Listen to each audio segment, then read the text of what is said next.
तो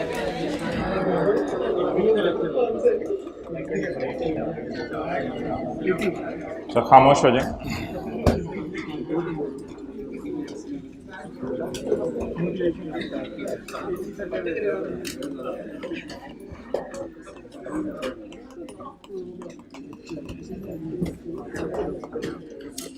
भैया आप ये जो लेक्चर लेने आते हैं माशाल्लाह, इसको आप एसेट समझते हैं या लाइबिलिटी समझते हैं? एसेट समझते हैं।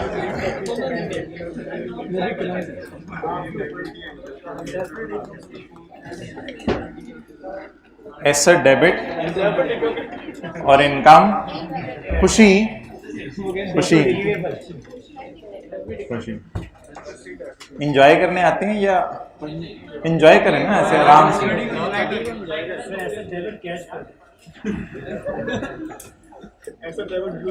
एसेट डेबिट कैश क्रेडिट तो नहीं, investment debit cash credit. Impairment loss debit.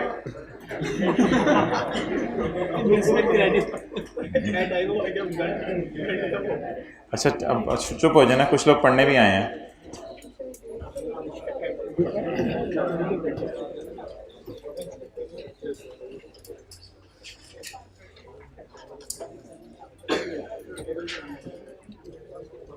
संजीदा बच्चे हाथ खड़ा करें, संजीदा बच्चे।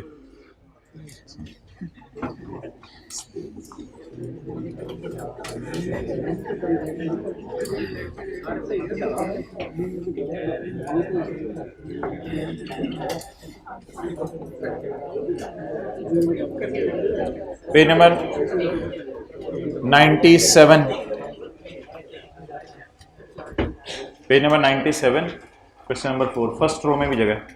Page number 97 question number 4।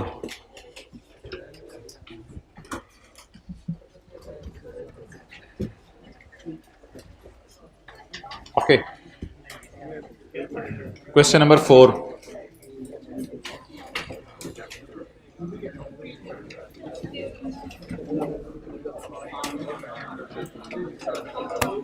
अच्छा,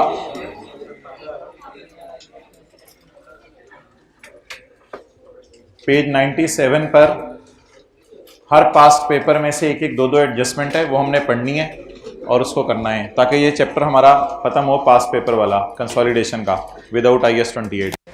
ये 2 लाइनें पढ़ लें और इसकी पोस्टिंग बस बताते रहें।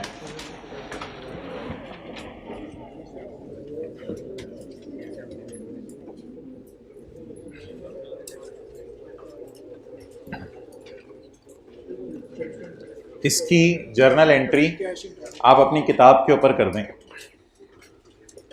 इसकी जर्नल एंट्री आप अपनी किताब पे कर दें। पेज है 97।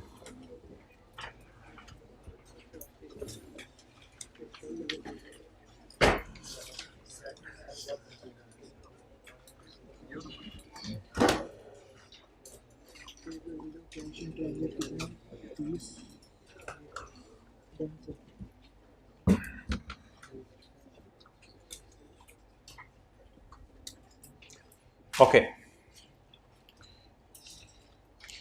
यूएल बस ठीक है। अब इधर देखें, यूएल है सब्सिडरी, सब्सिडरी सेटल्ड। इसका मतलब है सब्सिडरी ने पेमेंट भेज दी है अपनी तरफ से, सब्सिडरी सेटल्ड। आप कॉलेज वालों को जाके कहें I have settled my fees fully. आपकी किताबों में कितना पेबल नजर आ रहा होगा। ऐसे चीजें बड़ी आसान आसान सी हैं जो जहन में पहली थॉट आई वो बताया करनी है। आप कॉलेज वालों को कहें I have settled my fees, आपकी किताबों में कितना पेबल आ रहा होगा। लेकिन कॉलेज वाले कहेंगे यार हमें तो नहीं अभी तक मिली, उनकी किताबों में क्या नजर आ रहा होगा। शायद आपने जिस दोस्त को पैसे दे के भेजे हैं वो दोस्त अभी बरकत मार्केट में चाय पी रहा है। It could be a possible reason कि कॉलेज वालों की किताबों में एसेट नजर आ रहे हैं और आप मुल्तान बैठे हैं, आपकी किताबों में लाइबिलिटी नजर नहीं आ रही और आपका दोस्त बरकत मार्केट बैठा है। तो UL settled balance by issuing cheque of 30।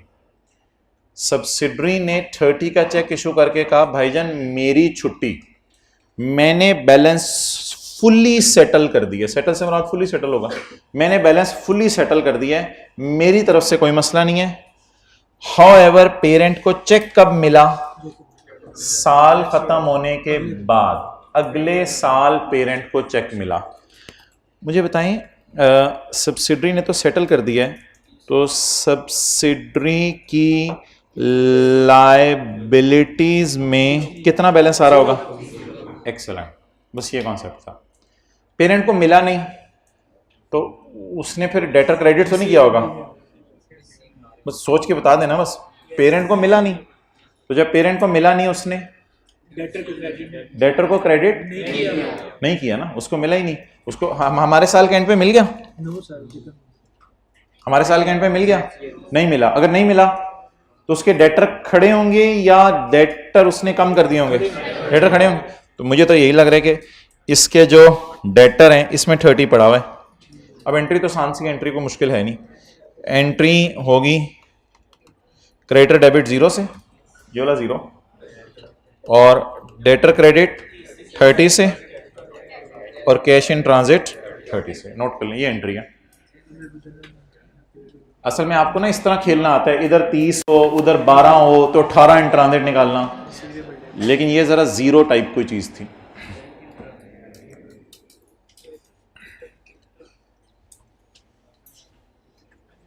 कितने लोगों ने यही एंट्री सोची थी? अच्छा, एक मजे की बात सुने यार, जिस बच्चे को पेपर में ये चीज इस तरह समझ नहीं आई, तो मेरा ये गुमान है कि उसने 30 फिर भी डेटर्स में से माइनस किया होगा, और कैश इन ट्रांजिट में तो हर एक ने 30 डाला होगा, क्योंकि वजह पता चल रही है कि भाई कोई रास्ते में है, तो वो तो इजी मार्क्स ले सकते हैं आप। हर एडजस्टमेंट के 70 to 75% मार्क्स आप समझे बगैर भी क्लास में ले सकते हैं, अगर आपके बेसिक टॉपिक की ग्रिप है। तो अब मैं इस एडजस्टमेंट को आखिरी दफा पढ़ूं।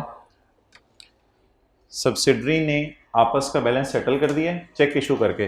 तो मुझे सोच के बताएं कि उसने चेक इशू किया होगा तो क्रेडिटर डेबिट और बैंक, मेरी तो देखें, क्रेडिटर डेबिट बैंक क्रेडिट कर चुके हैं ना, तो वे क्रेडिटर डेबिट कर चुके तो उसकी किताबों में लायबिलिटी नहीं नजर आ रही, लेकिन पेरेंट कहते हैं मुझे मिला नहीं, तो फिर इसकी किताबों में एसेट, सोचें जल्दी, नजर आ रहा होगा, तो इसका मतलब है इसकी किताबों में एसेट नजर आ रहे हैं, किताबों में लायबिलिटी नजर नहीं आ रही। तो अब एंट्री को खत्म हम कैसे कर सकते हैं? Creditor debit 0, creditor credit 30 and cash in transit is 30। Okay, अच्छा एक कॉन्सेप्ट है, इधर ही मैं उसको नोट कर देता हूं। ये सारी चीजें आपको बताई हुई हैं, जरा जहन में रखनी है। P gave loan on 1 January 12.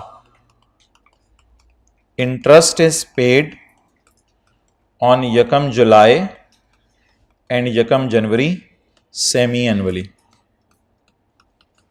ठीक है जी। P gave loan on 1 January 12. Interest is paid on 1 July and 1 January semi-annually. याद रखिएगा इंटरेस्ट हमेशा एरियर में पे होता है, तो इस 6 महीने का इंटरेस्ट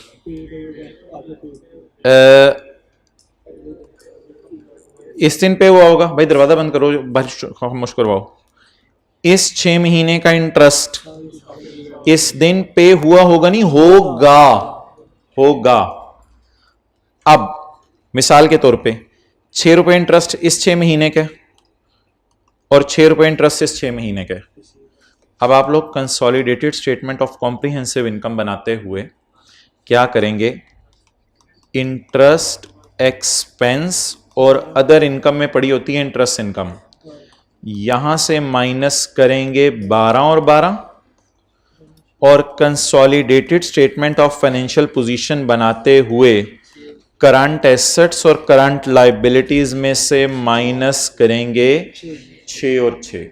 मैंने आपको कहा था जब आप बना रहे हो ना बैलेंस शीट, तो एसेट लायबिलिटी के एतबार से सोचने, और जब आप बना रहे हो P&L का मुंह, तो आपने इनकम एक्सपेंस के बारे में सोचना है। शायद पिछली से पिछली क्लास में जो होमवर्क था क्वेश्चन नंबर 26, उसमें भी शायद इंटरेस्ट की इस तरह की एडजस्टमेंट थी। एक की किताबों में एक्सपेंस आ रहा था, दिखा देता हूं अभी, और दूसरे की किताबों में क्या आ रही थी? इनकम आ रही थी। और एक और बात याद रखिएगा, जो सेम अमाउंट इनकम एक्सपेंस में से माइनस होती है ना, वो वर्किंग 5 को फिर हिट नहीं करती। जैसे सेम अमाउंट्स माइनस होने की दो मिसालें हैं हमारे सिलेबस में, इंटरेस्ट इनकम, इंटरेस्ट एक्सपेंस, और मैनेजमेंट फीस इनकम और मैनेजमेंट फीस एक्सपेंस। यानी कि पेरेंट सब्सिडरी को मशवरा देते हैं, पेरेंट फीस लेते हैं और सब्सिडरी खर्चे को बियर करती है। नोट करते जाए जरा चीजें।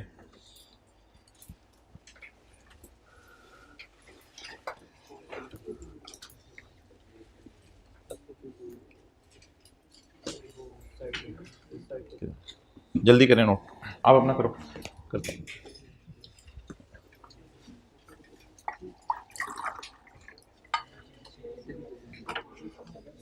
बस ठीक है। हाँ जी,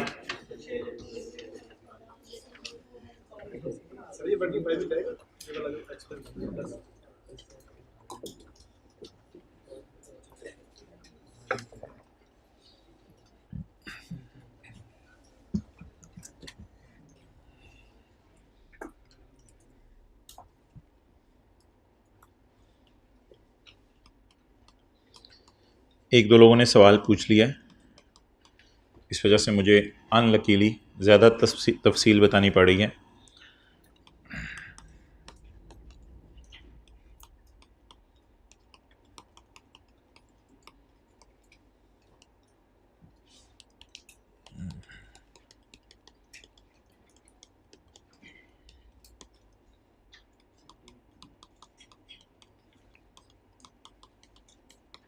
डेट बिल्कुल सही डाली है मैंने, 31 दिसंबर की। ये सेपरेट फाइनेंशियल स्टेटमेंट्स में बना रहा हूँ।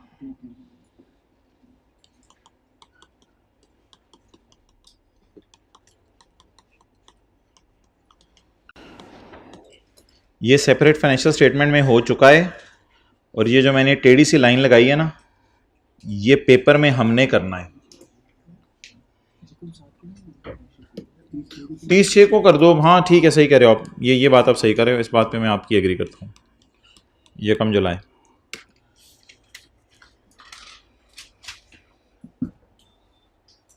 आपका सवाल क्लियर हुआ? पूछो।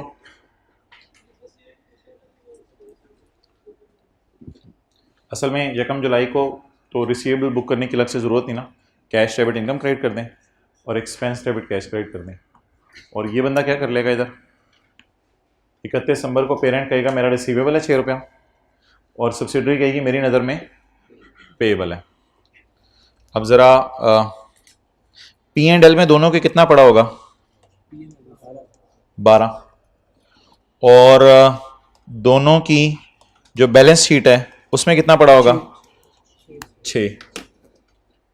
तो दोनों के P&L में देख लें, फील करें, 12 पड़ा हुआ है, और दोनों के P&L में 12 पड़ा हुआ है।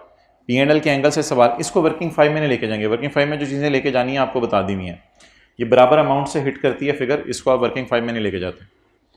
अब इसी एडजस्टमेंट को मैं डिफरेंट तरीके से आपसे पूछने लगा हूँ, और आपने जो है वो बताते रहना मुझे। यही कल वाले होमवर्क के अंदर भी एडजस्टमेंट थी, पिछले से पिछले होमवर्क में। अच्छा, अगर इन दोनों नुक्तों को मैं इधर शिफ्ट कर दूं एक एक दिन पीछे, तो फिर क्या होगा? P गेव लोन ऑन यकम January 12, interest is paid on यकम जुलाई की जगह 30 June, and interest is paid on 31 December semi annually. अब आप मुझे बता दें क्या होगा?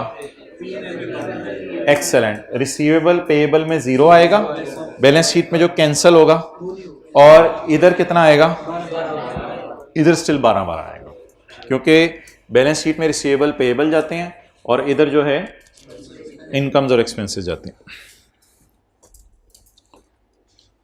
अच्छा, अगर मैं इस लाइन को ऐसे पढ़ूं, P गेव लोन ऑन यकम January 12, interest is paid annually on यकम जनवरी। लेकिन प्लीज ये बात ये ना याद, ये इंटरेस्ट दुनिया में कभी एडवांस में पे नहीं होता, ये बात याद रखिएगा, इंटरेस्ट हमेशा बाद में पे होता है। तो P गेव लोन ऑन यकम January 12, interest is paid annually on यकम जनवरी, तो फिर ये यकम जनवरी 13 को आ रहा होगा। तो यकम जनवरी 13 को जब मैं वापस दे रहा हूं तो ये वाला तो नुक्ता होगा ही नहीं, तो देयर इज नो पेमेंट। लेकिन फिर इनकम एक्सपेंस में कितना जाएगा? और रिसीवेबल पेएबल में 12, रिसीवेबल पेएबल में 12। तो इस तरह ना सोचना होता है पेपर में हमने कि सेपरेट फाइनेंशियल स्टेटमेंट्स में क्या हुआ है, उसको हमने उल्टा देना होता है। जब सवाल साइलेंट हो तो एज्यूम करेंगे सेपरेट फाइनेंशियल स्टेटमेंट में सब कुछ सही हुआ है।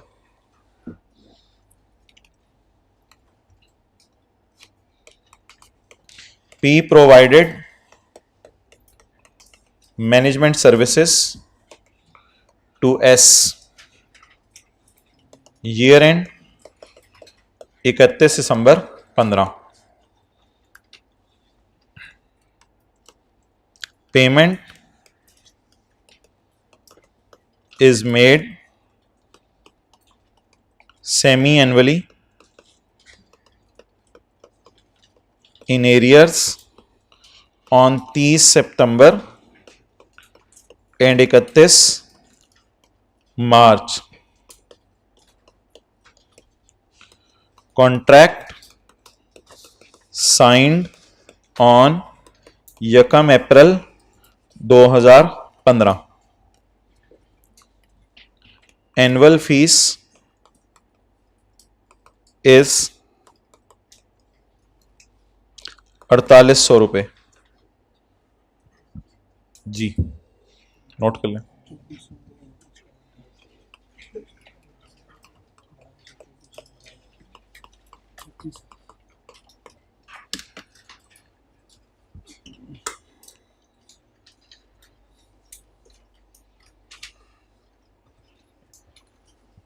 एक एक 2-2 मिनट लें, जल्दी करते हैं। बड़ी हिम्मत की आपने, टाइम निकाल लिया, बड़ा फायदा हो जाएगा।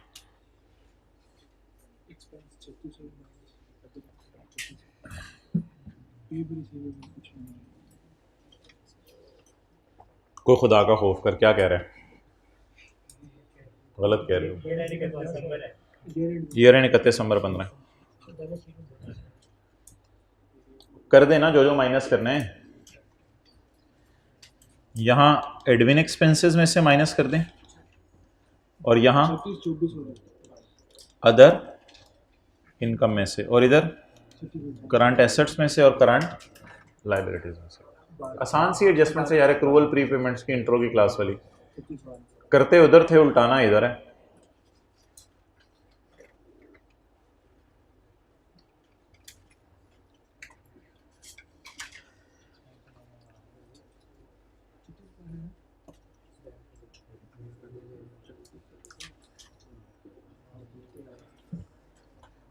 अच्छा जी, डन। अच्छा, आप मुझे ये बताएं, पेरेंट ने मैनेजमेंट सर्विसेज दी हैं सब्सिडरी को ईयर एंड 31 दिसंबर 2015 के साल में, तो कॉन्ट्रैक्ट साइन हुए 1 अप्रैल से।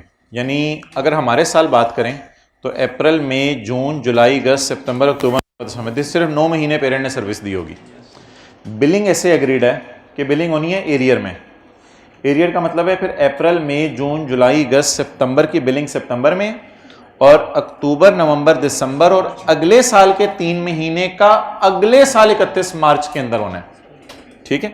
अब अगर आप बैलेंस शीट डेट पे खड़े होकर देखेंगे तो खर्चा कितने महीने का बुक हुआ होगा? 6 जमा 3 9 महीने का, क्योंकि 1 अप्रैल और 31 दिसंबर के दरमियान 9 महीने का वक्फ है, तो खर्चा 9 महीने का बुक हुआ होगा। 4800 डिवाइडेड बाय 12 ज़रब 9, जैसे भी आप निकाल लें, 3600। तो 3600 में यहां से माइनस करना है। अप्रैल, मई, जून, जुलाई, अगस्त, सितंबर वाली पेमेंट हो गई भी है। अक्टूबर, नवंबर, दिसंबर के 3 महीने वाली काफी लेट होनी है, तो इसलिए 4800 12 महीने का है, तो मुझे कितने महीने का चाहिए? 3 महीने का। जी, कितने लोगों ने ऐसे ही किया था? ओके।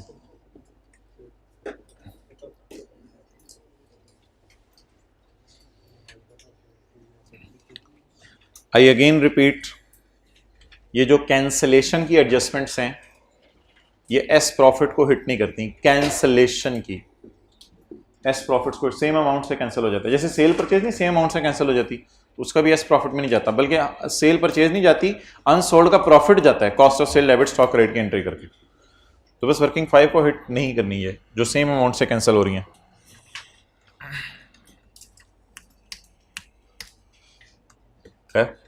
ओके। यार ये बाइकैप ने जो है ना बड़ा पंगा सा डाला था। अच्छा, ये मैनेजमेंट फीस वगैरह की एंट्रीज क्या होती होंगी सेपरेट फाइनेंशियल स्टेटमेंट्स में? इसी तरह के को बता दें मैनेजमेंट फीस की एंट्रीज वगैरह। मशवरा देने वाला एंट्री करता होगा cash debit other income credit, और मशवरा लेने वाला एक्सपेंस डेबिट कैश क्रेडिट। और अगर कोई रिसीवेबल पेबल का चक्कर हो तो मशवरा देने वाला रिसीवेबल डेबिट इनकम क्रेडिट, और मशवरा लेने वाला एक्सपेंस डेबिट और पेबल क्रेडिट। अच्छा, अब आप मुझे ये बता दें कि जिस वक्त हम P&L बनाने लगते हैं, admin, other income, finance cost, parent की इंटरेस्ट इनकम कहां पड़ी होती होगी? अदर इनकम में। ओ ना ना ना ना ना, फाइनेंस कॉस्ट नहीं, खुदा का खौफ करें, फाइनेंस कॉस्ट तो खर्चा है। पेरेंट की अदर इनकम कहां पड़ी होती होगी? Interest income. पेरेंट की इंटरेस्ट इनकम कहां पड़ी होती होगी? और सब्सिडरी का इंटरेस्ट एक्सपेंस फाइनेंस कॉस्ट। मशवरा फीस जिसने रिसीव की है उसकी कहां पड़ी होती होगी? अदर इनकम में। और मशवरा फीस जिसने पे की है उसकी कहां पड़ी होती? एडमिन एक्सपेंसेस के अंदर। क्लियर हो गया? तो इंटरेस्ट मेरे ख्याल से ऐसे और ऐसे करके माइनस हुआ करेगा, और मशवरा फीस ऐसे और ऐसे करके माइनस हुआ करेगी। कोई मसला तो नहीं, समझ आ गई? इंटरेस्ट इधर से और इधर से माइनस हुआ करेगा, और मशवरा फीस इधर से और इधर से माइनस हुआ करेगी। यार अब ये मैं आपके लिए अब सवाल रख रहा हूं, ये जरा एडजस्टमेंट ट्राई कर दें। वही सवाल है पास पेपर का question 4।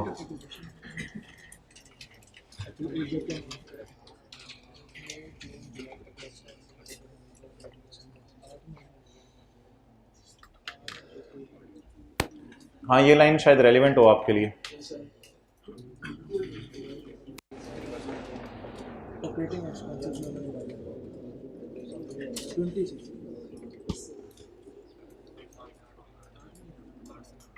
Fees other income operating expenses. अच्छा, मजे की बात सुने, ये जितनी एडजस्टमेंट्स मैं आपको करा रहा हूं, ये वो हर सवाल में जो एक अजीब एडजस्टमेंट आती है ना, ये वो वाली हैं। बाकी sale of stock, sale of fixed asset और रिवैल्यूएशन सरप्लस, ये वो एडजस्टमेंट है जो हर अटेम्प्ट में एक अजीब सी आई है। तो ये जो पिछले वालों को आई है, ये मैं वो करा रहा हूँ। Your understanding? ये जो पिछले वालों के साथ कभी कभी हर अटेम्प्ट में कोई एक दो लाइन वो डाल देते ना, ये मैं वो वाली करा रहा हूँ। जो आपके साथ आनी है वो तो अगले वाले कराऊंगा। तो बहरहाल इससे ये होगा कि थोड़ी स्किल्स डेवलप होती रहेंगी आपकी। इसका ईयर एंड देखने के लिए मैं स्क्रीन नीचे नहीं करूंगा, क्योंकि अल्लाह ने आपको बुक दी हुई है 31 दिसंबर 2015। अब आप मुस्कुराए हो शुरू से, आप भी मुस्कुराओ। जबरदस्त। कोई नहीं यार, चलता रहता है जिंदगी में, प्लस भी चलता रहे, माइनस भी चलता रहे। कई दफ़ा 6-6 महीने माइनस चलता रहता है, रिलैक्स हो। कई दफ़ा फिर 6 महीने ऐसा प्लस लगता है कि बंदा। कल वो बच्चा मिला, कितने पेपर पास है? 4 पेपर पास हुए, फर्गूसन में आर्टिकल शुरू कर दिए थे। अच्छा, ऐसे बच्चे भी मिलेंगे, कभी आइएगा क्लास के बाद, मिलवाऊंगा आपको। पॉइंट 2 मिले, आपको भी मिले। चलो मैं करेंगे कर दें भाईजान, कर दें, खुदा के लिए कर दें। कर लिया? ओके।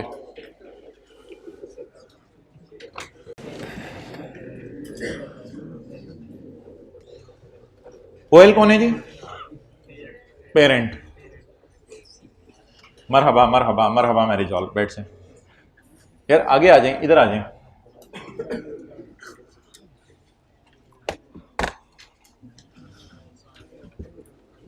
अभी ये एडजस्टमेंट आप समझने की कोशिश करो, जो अगली एडजस्टमेंट्स आनी है वो जरा फिर डिफरेंट होंगी। जो 2 लेट आए हैं हजरात। ओएल चार्ज्ड यानी parent charged 2.5 million monthly to subsidiary. Subsidiary ने कहा ऐसा क्या मैंने कर दिया कि तू मुझे पैसे चार्ज कर रहा है, मैं तेरी बिजली इस्तेमाल कर रही हूँ। उसने कहा हमारे मशवरे इस्तेमाल कर रहा है तू, मशवरा फीस मुफ्त नहीं। OL charge 2.5 monthly to UL for management services provided from the date of यकम में। सर्विसेज कब से प्रोवाइड की जा रही है मशवरा की? यकम में। हर महीने सब्सिडरी पहुंची होती है पेरेंट के कदमों में। क्यों आई है तू? मशवरा लेने। सब्सिडरी मशवरा लेने आई है पेरेंट से। ठीक है जी, 25 लाख में महीने का मशवरा बेचूंगा मैं। ठीक है जी, मैंने मशवरा देना तो एंड हैज क्रेडिटेड टू। अच्छा वैसे पेरेंट को क्रेडिट कहां करना चाहिए था? कैश डेबिट करके, कैश डेबिट करके क्रेडिट कहां करना चाहिए था? अदर इनकम में। अदर इनकम के क्रेडिट करने की बजाय उसने कहां क्रेडिट कर दिया? ऑपरेटिंग एक्सपेंसेस में। अच्छा मेरे ख्याल से ना इसको अब रिसीवेबल पेएबल के एंगल से सोचने की जरूरत नहीं है, क्योंकि सवाल में ना कुछ ऐसा बताया नहीं हुआ कि रिसीवेबल पेएबल है। तो अल्लाह का शुक्र है हर महीने का कैश साथ साथ पे हो रहा होगा, तो इसलिए रिसीवेबल पेएबल के एतबार से अगर सोचने की जरूरत होती तो सवाल कोई ना कोई इंडिकेशन देता। डिटेल दी भी है, पेमेंट्स का शेड्यूल दिया हुआ है, पेमेंट किस तरह होनी है। तो फिर पेमेंट की आपने टेंशन नहीं लेनी। अगर पेमेंट की टेंशन नहीं लेनी तो कैश की टेंशन ना लें, रिसीवेबल पेएबल की टेंशन ना लें।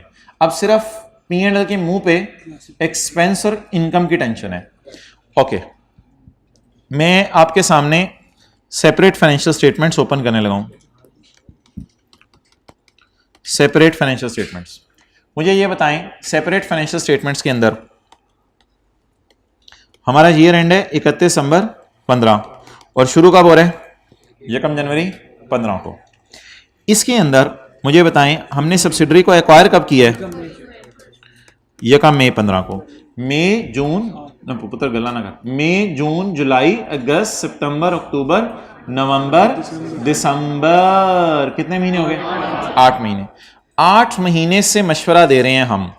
तो सेपरेट फाइनेंशियल स्टेटमेंट्स में पी ने जो एंट्री करनी थी, वैसे जो मुझे समझ आती है वो करनी थी cash debit other income credit 2.5 multiplied by 8 महीने 20 से। और सब्सिडरी ने अपनी सेपरेट फाइनेंशियल स्टेटमेंट्स में एंट्री करनी थी एक्सपेंस डेबिट कैश क्रेडिट 20 से। सवाल साइलेंट है इसलिए हम ट्रांजैक्शन को कैश में एज्यूम कर रहे हैं। ओके, इसकी बजाय the parent is providing management services and is charging subsidiary 2.5 per month or 20 million in 8 months and parent charged 2.5 parent charged 2.5 and credited it to expenses। उसने इनकम बढ़ाने की बजाय अपने खर्चे कम कर लिए हैं। कोई इतना बड़ा ब्लंडर नहीं है, कोई इतना बड़ा मैं एतराज नहीं करूंगा इस पे।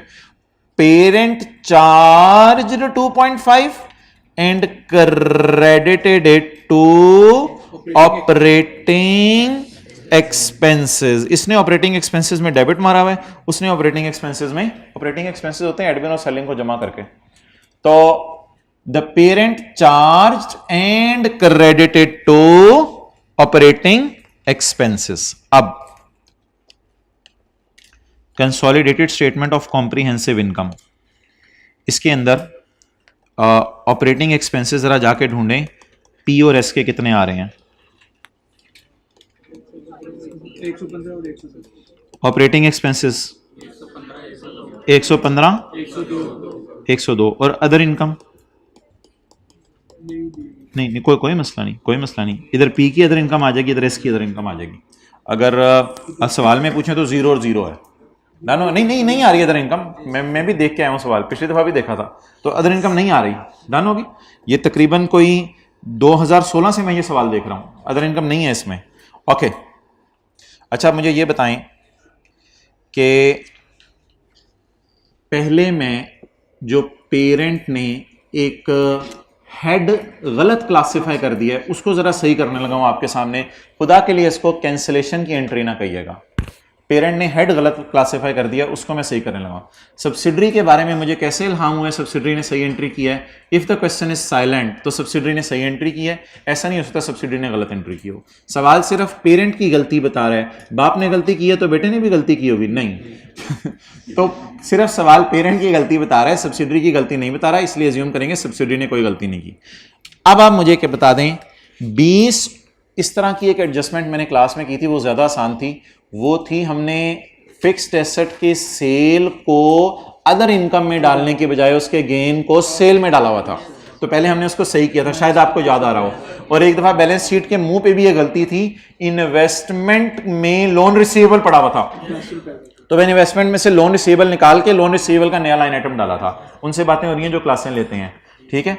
ओके, अब आप मुझे बता दें पेरेंट ने क्या क्रेडिट किया है? खर्चे कम किए हैं, फील करें, कम किए हैं।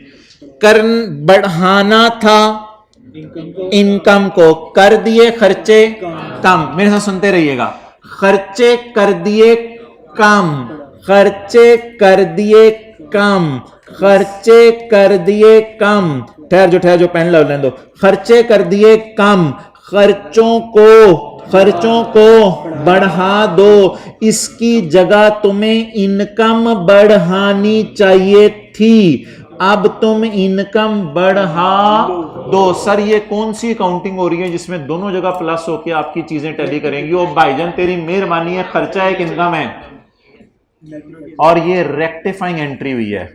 अब आप मुझे कहेंगे कंसोलिडेशन की एडजस्टमेंट करो। अब मैं जाके कंसोलिडेशन की एडजस्टमेंट करूंगा -20 -20। अब मैं जाके कंसोलिडेशन की एडजस्टमेंट करूंगा -20 अब सुनते रहने आपने, पहले आप इजी ले रहे थे बात को, अब आप करके सुनेंगे। बात यार सादा सी है, कुछ भी नहीं है, बी रिलैक्स। ऐसे हो जाए जरा, तो ऐसे होकर बैठे हुए पता नहीं क्यों होने लगा। अच्छा सादा सी बात है यार, कहाँ डालना था? अदर इनकम इनकम में। ये बात गलत ना बोला करें, जवाब में पूछना सदा सी कहाँ डालना था? अदर इनकम में। Has credited it to operating expenses, कहां क्रेडिट कर दिया?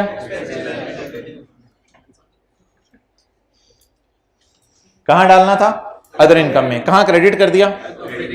अब अगर आपके पास बहुत ही वेला टाइम है ना, तो मैं फिर आपको ना रेक्टिफाइंग एंट्री करा देता हूं, अगर ज्यादा आपको शौक चढ़ा हुआ है। एक्सपेंसेस क्रेडिट होने चाहिए थे, एक्सपेंसेस डेबिट कर दें, और क्रेडिट होनी चाहिए थी अदर इनकम क्रेडिट कर दें। ये मैंने रेक्टिफाइंग एंट्री पोस्ट की है। इसके बाद मैंने कौन सी एडजस्टमेंट की है? कंसोलिडेशन की एडजस्टमेंट की है। ठीक है, ये मैंने रेक्टिफाइंग एंट्री पोस्ट करने की कोशिश की है, लेकिन मैंने कहा इस तरह मत सोचे ना, सादा सी बात सोचें। किसको कर दिए कम? किसको कर दिए कम? किसको बढ़ाना था? अब क्या करें? एक्सपेंसेस कम हो चुके हैं तो एक्सपेंसेस को बढ़ा दें, एक्सपेंसेस को बढ़ा दें। इनकम बढ़ी नहीं, आपको पता है इनकम रिकॉर्ड ही नहीं की हुई इसने भी, लेकिन अब मैंने अल्लाह का शुक्र है रिकॉर्ड कर दी है। अब मुझे बता दें, क्या ये एंट्रीज करने के बाद इसने जो एक्सपेंसेस में ब्लंडर मारा हुआ है वो सही हो गया? लेकिन इसका वाला डेबिट तो इसमें पड़ा होगा ना। असल में जो 115 में गलत गया था ना 20 क्रेडिट, उसको मैंने डेबिट मार के सही किया है। ये 115 की एरर रेक्टिफाई की है। अब क्या होगा? ये वाला खर्चा 20 तो इस 102 पड़ा होगा। जब भी आप रेक्टिफाइंग एंट्री करते हैं तो इतना ज्यादा नहीं सोचना जितना मैं सोच रहा हूं। जब रेक्टिफाइंग एंट्री करते हैं तो अल्लाह का शुक्र है अब अकाउंट्स हमारे सही हो गए हैं। अब कंसोलिडेशन की एडजस्टमेंट कोई करवाने की कोशिश करे जरा क्लास में। -20 ये कंसोलिडेशन एडजस्टमेंट है और ये रेक्टिफिकेशन एडजस्टमेंट है। तो पेपर में आपने ये करना था +20 +20 -20 नोट कर ले। इस एडजस्टमेंट को सिंपली इग्नोर भी कर सकते हैं, तो एग्जामिनर कहेगा इसने कुछ भी नहीं सोचा। हाँ फुटनोट लिख दें। अच्छा छोटी सी बात कर रहा हूं एक दोबारा, खर्चे कम हो गए हैं, इनको बढ़ा दें, उसकी जगह अदर इनकम को बढ़ा दें। खर्चे debit, other income credit.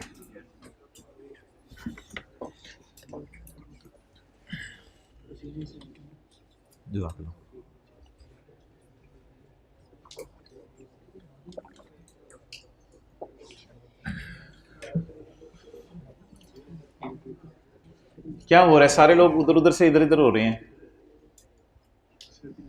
Abu बुला रहे हैं।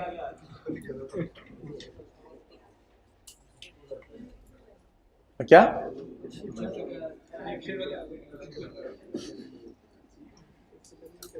ठीक है, हो गया मसला हल। चलो ठीक, चलें जी।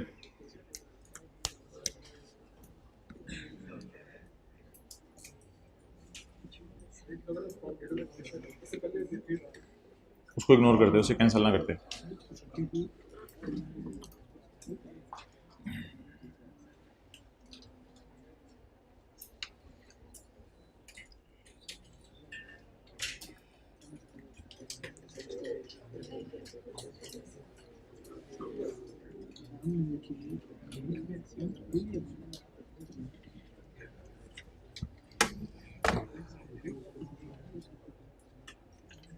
मोहतरम, एक चीज आपने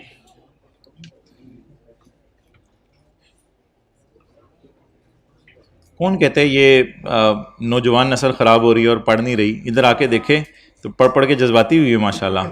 मैं पढ़ने का जज्बा जो है वो आसमानों पे पहुंचा हुआ है। कौन कहते टीचर आजकल पढ़ाते नहीं है। अच्छा चलें आगे चलें।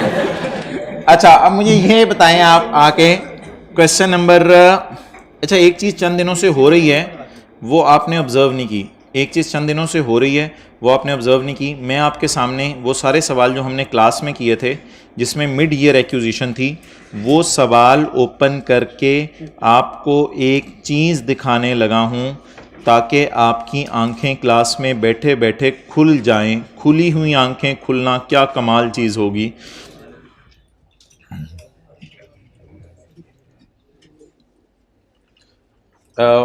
ये क्वेश्चन क्वेश्चन नंबर 30 है, शायद आपको होमवर्क नहीं खोलना नहीं। अच्छा पेज 657 पे ना एक क्वेश्चन है कि मैं सारे सवाल वो आपके खोलने लगा हूं जिसमें, अब सवाल नहीं खोलना, ये मैं सारे सवाल वो खोलने लगा हूं जिसमें मिड ईयर एक्विजिशन है, यानी इस साल के दौरान दरमियान में कहीं पेरेंट ने सब्सिडी को खरीद लिया।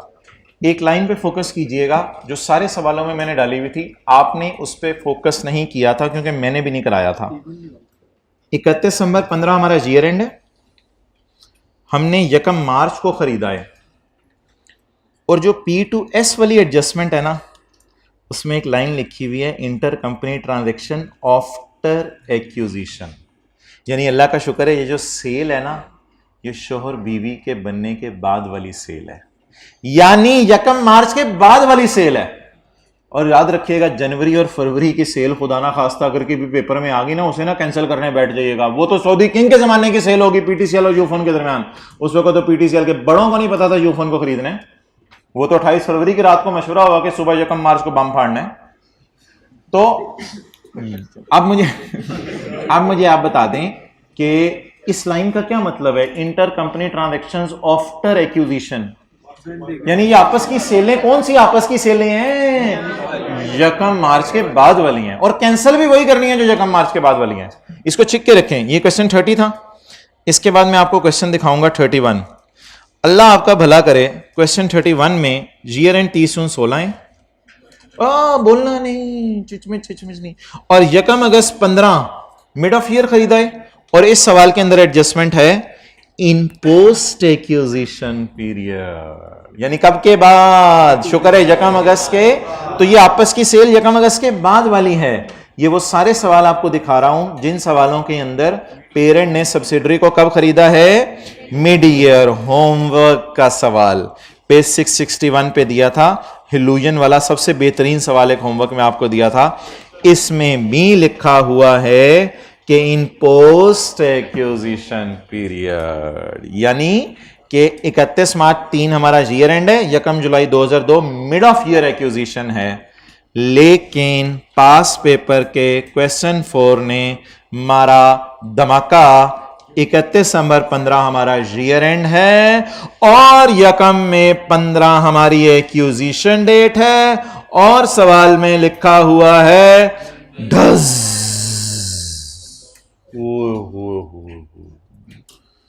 Other intercompany transactions during the year were as follows. अब आप मुझे बताएं क्या ये सेल निकाह से पहले वाली भी है थोड़ी सी, और थोड़ी सी निकाह के बाद वाली भी है। मौलवी साहब किस दिन आए थे? ये 1 मई को साल खत्म होने से कितने महीने पहले मौलवी साहब को बुलाया था? 8 मई में। अच्छा निकाह भी मौलवी साहब को बुला लेते हैं, फोत होने लेते हैं मौलवी साहब को बुला लेते हैं, जिंदगी में मौलवी की बातें मान ले। अच्छा मई, जून, जुलाई, अगस्त, सितंबर, अक्टूबर, नवंबर, दिसंबर, 8 महीने से निकाह हुआ है। निकाह होने से पहले भी पेरेंट और सब्सिडरी के दरमियान क्या हो रही थी, सेल हो रही थी।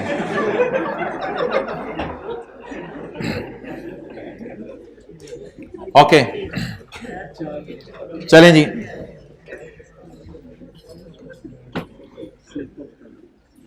यार नाजुक मसाइल को फिर आप छेड़ते हैं, फिर मैं बोलता हूँ आपको बुरा लगेगा।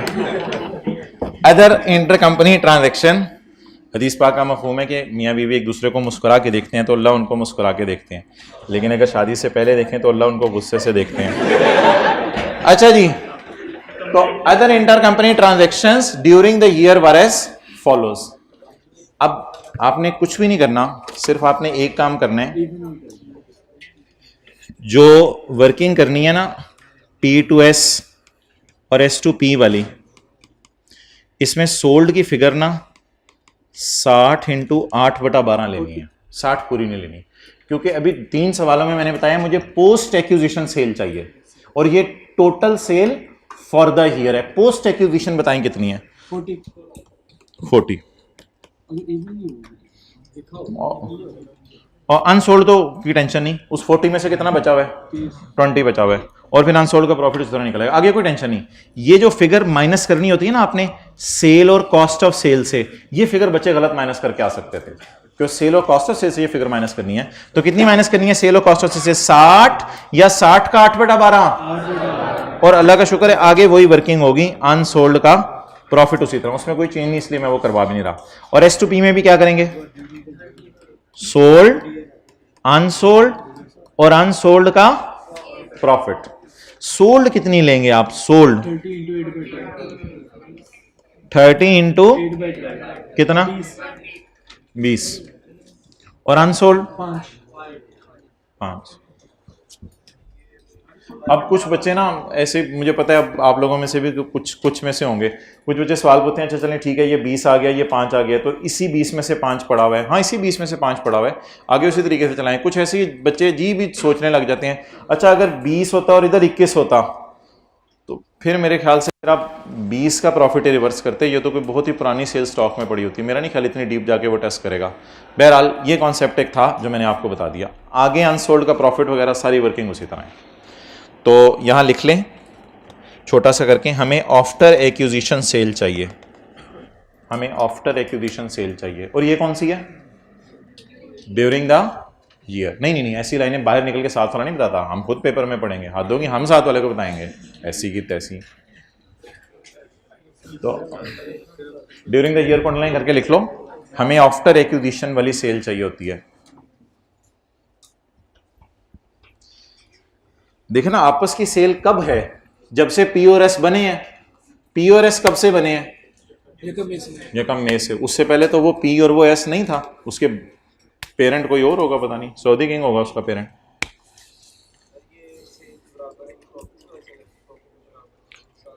यार वो तो हमेशा हम यही करते हैं अगर सवाल साइलेंट हो, अनलेस के सवाल खुद कह दे। कई दफा हो सकता है सवाल कह दे कि पहले 4 महीने की सेल इतनी है, वो अलग से बता दे तो ठीक है।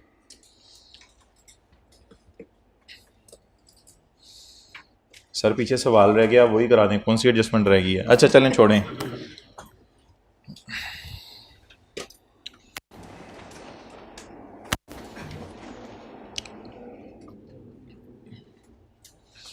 चलें जी, अब आप हजरात निकाल लें हमारा क्वेश्चन नंबर 37।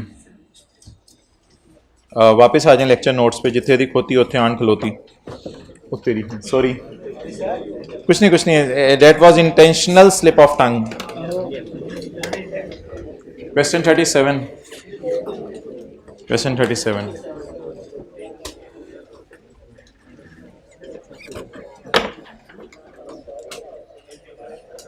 एक बार याद रखिएगा, आप लोग कभी भी टीचर से कभी मिलते हैं और कोई बात करते हैं ना, तो वो उसको याद रह जाती है, ऐसी बात नहीं है, भूलती नहीं है। तो इन भाई को शायद बात भूल गई हो, खड़े हो जाओ, खड़े हो जाओ। मुझे अभी तक इनकी बात याद है, आज से कोई तकरीबन 3 से 4 महीने पहले या 5 महीने पहले ये भाई गुजर रहे थे, तो मैं टैक्स की क्लास FR2 की क्लास पढ़ा के बाहर निकला था। तो ये भाई उस वक्त टैक्स पढ़ते थे, तो इन भाई ने निकलते हुए कहा था, सर हमारी दफ़ा जब FR2 पढ़ाए ना, तो वो अगस्त वाली जो क्लासें हैं ना, ज़रा उससे पहले ही थोड़ा ले लीजिएगा।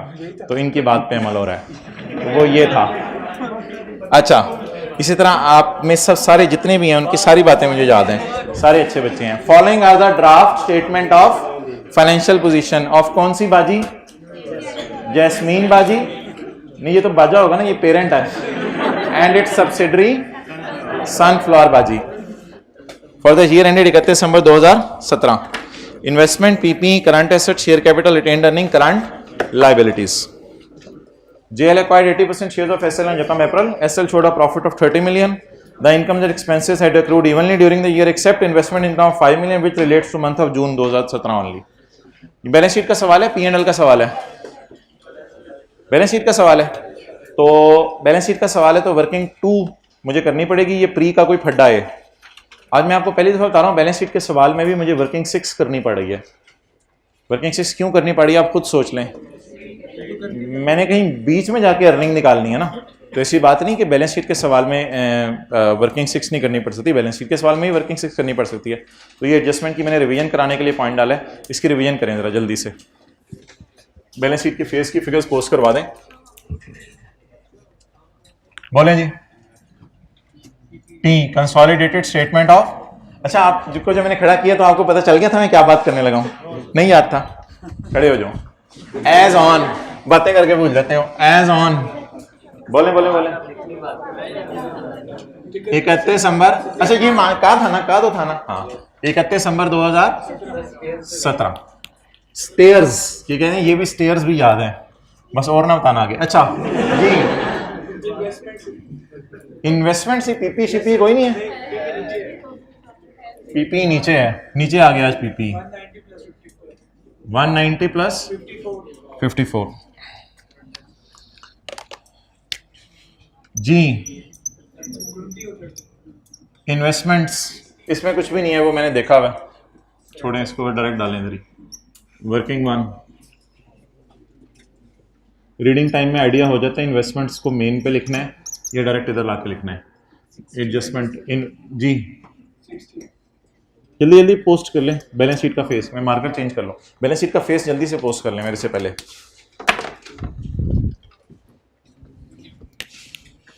जी कितनी है? 60. करंट एसेट्स 20 और 30. आगे शेयर कैपिटल 70 और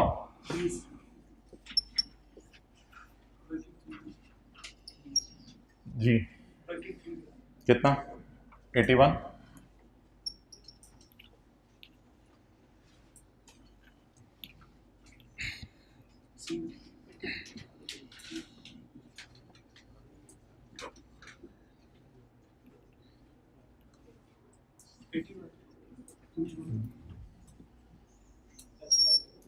अच्छा, इधर क्लोजिंग एसआर आती है या प्री? इधर क्लोजिंग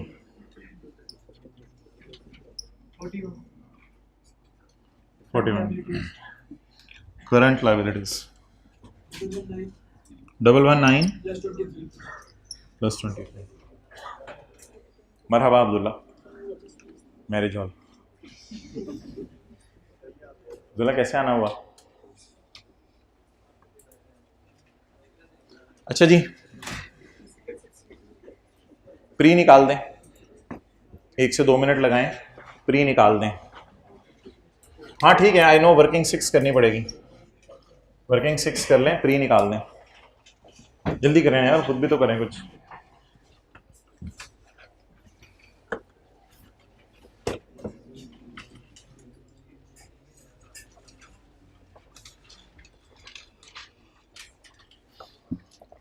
एक मिनट इधर देख लें. प्री होगी ब्रॉड डाउन प्लस 9 मंथ. लिख लूं प्री होंगी ब्रॉड डाउन प्लस 9 मंथ. नहीं सॉरी, हाँ 9 plus 3 months. Brought down plus 3 months. 9 months तो फिर हमारा हो गया ना. प्री क्या होंगी? Brought down plus 3 months. लेकिन वो 3 मंथ्स में एक साइंस है, वो मुझे पता है, आप कर लेंगे. Brought down plus 3 months.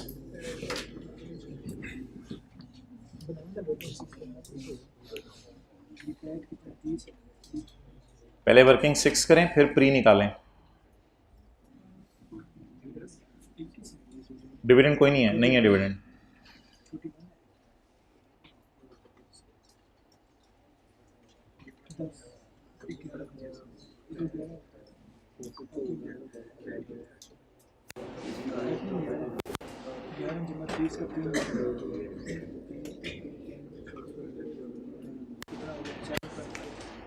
वैसे भी 25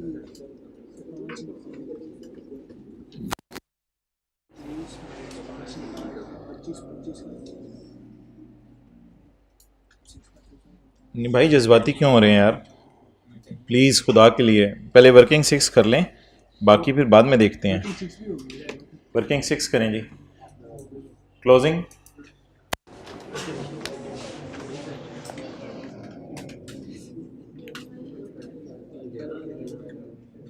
opening 1 January 17, closing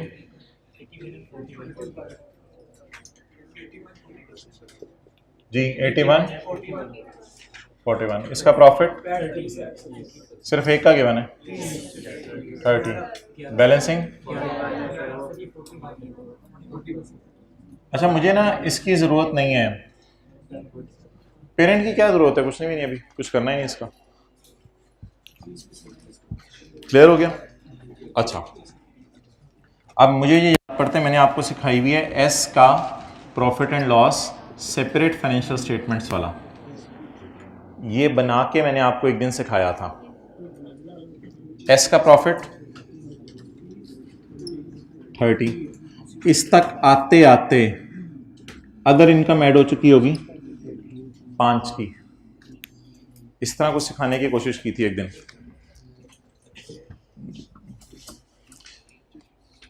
the incomes and expenses of S had accrued evenly except investment income, जो सिर्फ नए लोगों की है, जून 17 ना, जो सिर्फ नए लोगों की है।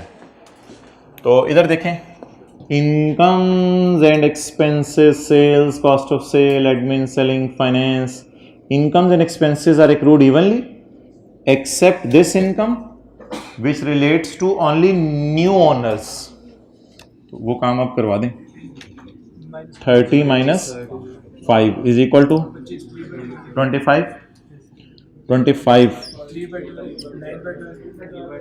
जनवरी, नहीं इस तरह ना बोला करें, इस तरह बोला करें, जनवरी, फरवरी, मार्च और अप्रैल से दिसंबर। 6.25 18.75। अब अभी सिर्फ मैंने 25 को तकसीम किया है। मैंने तकसीम किसको करना है? बोले बोले 30 को। मैंने 30 को तकसीम करना है। 5 किसको दे दूं? जून में तो नए वाले हैं ना, सारा उनको दे दूं। कितना? +5 23.75।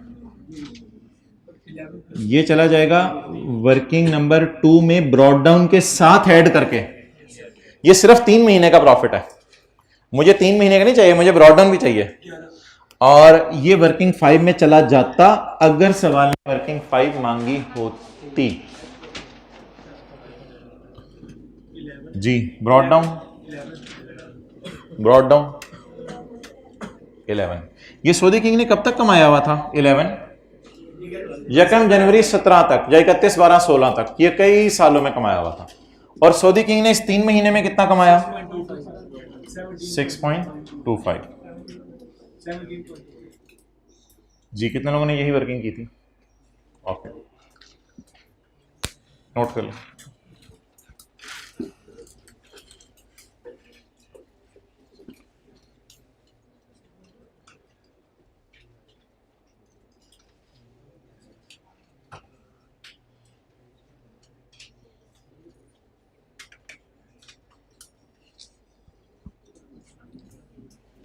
लिख लें सवाल में, जब भी प्री रिटेन्ड अर्निंग मिसिंग होंगी तो बैलेंस शीट के सवाल में भी वर्किंग 6 ओपन करनी पड़ सकती है। जब भी सवाल में प्री रिटेन्ड अर्निंग मिसिंग होंगी तो बैलेंस शीट के सवाल में भी वर्किंग 6 करनी पड़ सकती है। जब भी बैलेंस शीट में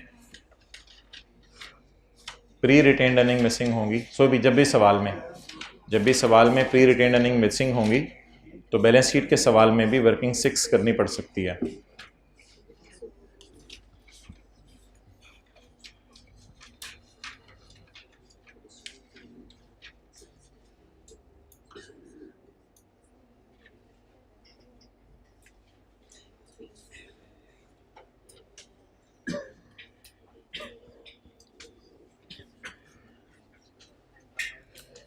विच रिलेट्स टू जून का क्या मतलब है? विच रिलेट्स टू जनवरी फरवरी मार्च, और विच रिलेट्स टू अप्रैल मई जून जुलाई दिसंबर वाले यूजर्स।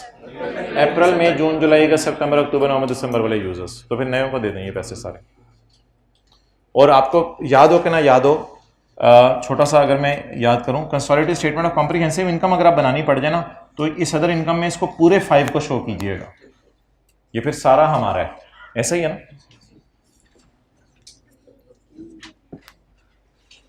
चलें जी, सारे को मैं मिटा रहा हूं, प्री रिटेंड अर्निंग हमारे निकलनी थी, निकल आई हैं 17.25। डबल एंट्री पूरी कर दें, ये मैं मिटा रहा हूं नोट, तस्वीर खींचनी है।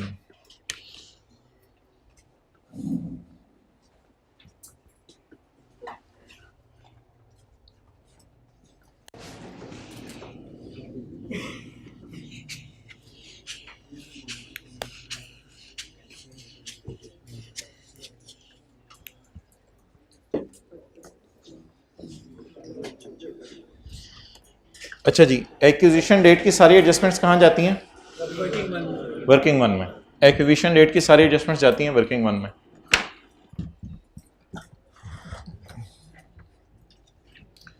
काली पट्टी,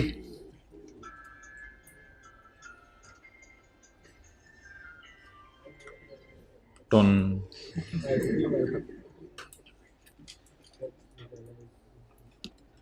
चलें जी।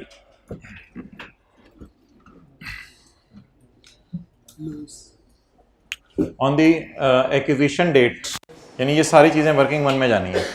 On the acquisition date the carrying value of SL net assets was equal to the fair value except for inventory. भैया जिसमें सुननी है वो से, except for inventory which was carried at ₹10 million and at a fair value of ₹15।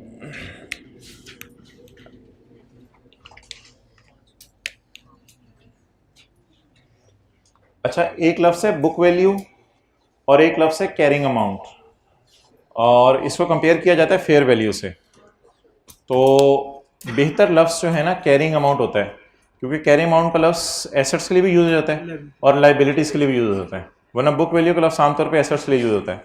तो इसलिए जब भी कभी कंपेयर करना हो कैरिंग अमाउंट को और फेयर वैल्यू को, तो बेहतर है कि लफ्ज़ कैरिंग अमाउंट बोलें ना कि बुक वैल्यू बोलें। तो मैं एक वर्किंग करने लगा हूँ जिसमें मैं कैरिंग अमाउंट्स को कंपेयर करूँगा रीवैल्यूड अमाउंट से, ताकि मेरा रिवैल्यूएशन सरप्लस या लॉस आ जाए। Maybe revaluation surplus, maybe revaluation loss. सबसे पहले inventory, inventory was carried at 10 million। यकम अप्रैल को सब्सिडरी की किताबों में कितने की थी? 10 million की, लेकिन इसकी मार्केट में वैल्यू क्या थी? 15 million। अब सऊदी किंग हमें विजिट करेगा कि इस 10 वाली को 15 पे लेके जाओ, बिकॉज इस 10 वाली को 15 पे लेके जाना इसलिए ज़रूरी है ताकि सऊदी किंग की इक्विटी में जान पैदा हो। याद रखिएगा, सऊदी किंग को कंसर्न होता है ये वाली इक्विटी बढ़ाने में, सऊदी किंग को कंसर्न होता है ये वाली इक्विटी बढ़ाने में, ताकि ये जितनी जानदार होगी उतनी इन्वेस्टमेंट की प्राइस अच्छी लगेगी। तो इसलिए इस अर्निंग को दौड़ना ही पड़ेगा। अच्छा, असर का अलार्म तो नहीं लगाया, असर तो 5:30 होती है। अच्छा, तो ये जितनी जानदार होती जाती है उतनी सऊदी किंग प्राइस ज्यादा लेने को तैयार होता है और कहते हैं मैं प्राइस ज्यादा लूंगा। चलें, इसकी तो एंट्री स्कीम ही है, inventory which was carried at 10 million had a fair value of 15 million। तो इन्वेंट्री डेबिट और surplus in working one credit.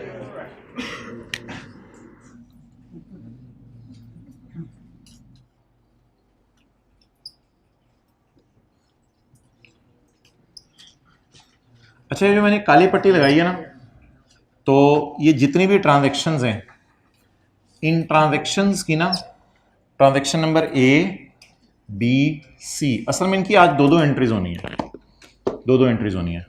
तो पहली एंट्री मुझे करवा दें, इन्वेंट्री की कैरिंग अमाउंट 10 15, तो revaluation surplus slash loss, revaluation surplus slash loss कितना? 5 रुपए की एंट्री बता दें।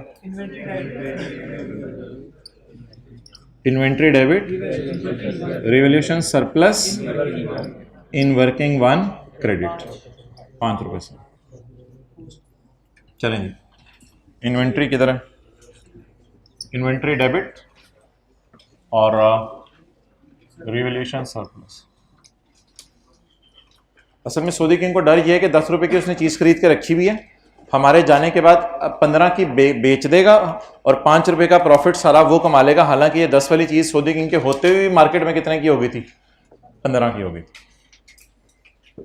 तो ये सऊदी किंग प्री वाली अर्निंग में जान पैदा कर रहा है।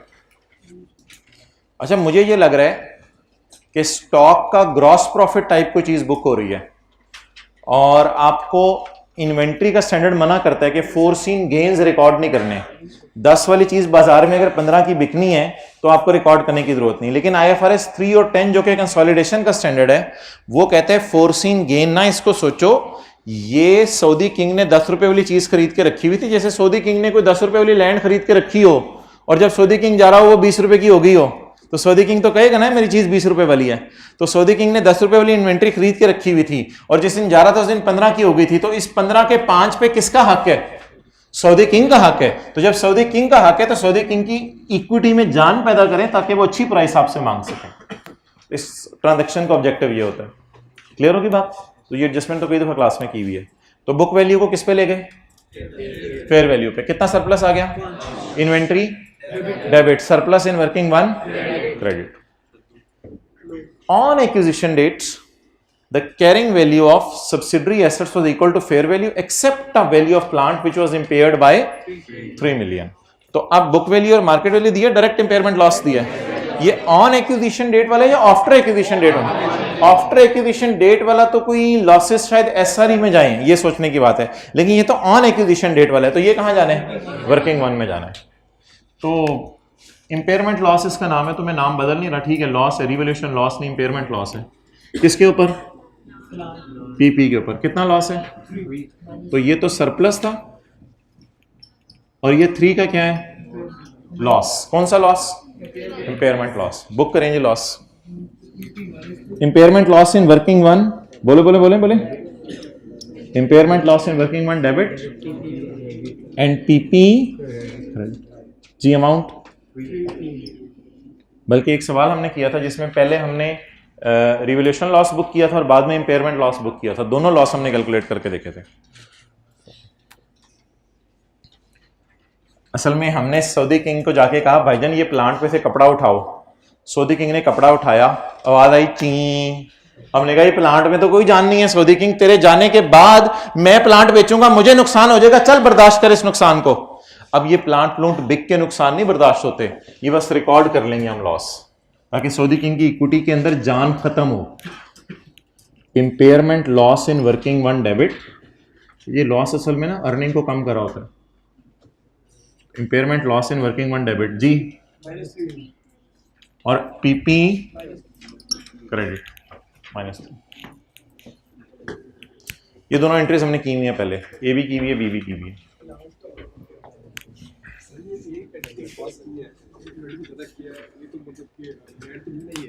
क्या? नहीं लैंड तो नहीं, मैं तो PP की बात कर रहा हूँ, प्लांट की। वो तो वे मिसाल दे रहा था लैंड की एक, हमारी तो इन्वेंट्री है।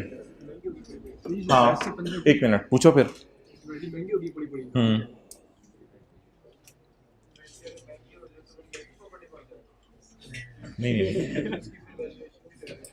नहीं। अच्छा एक बात याद रखिएगा भाई, एक्विजिशन डेट पे ना डेटर में गेन लॉस आ जाए तो उसको प्रोविजन फॉर डाउटफुल डेट नहीं कहना।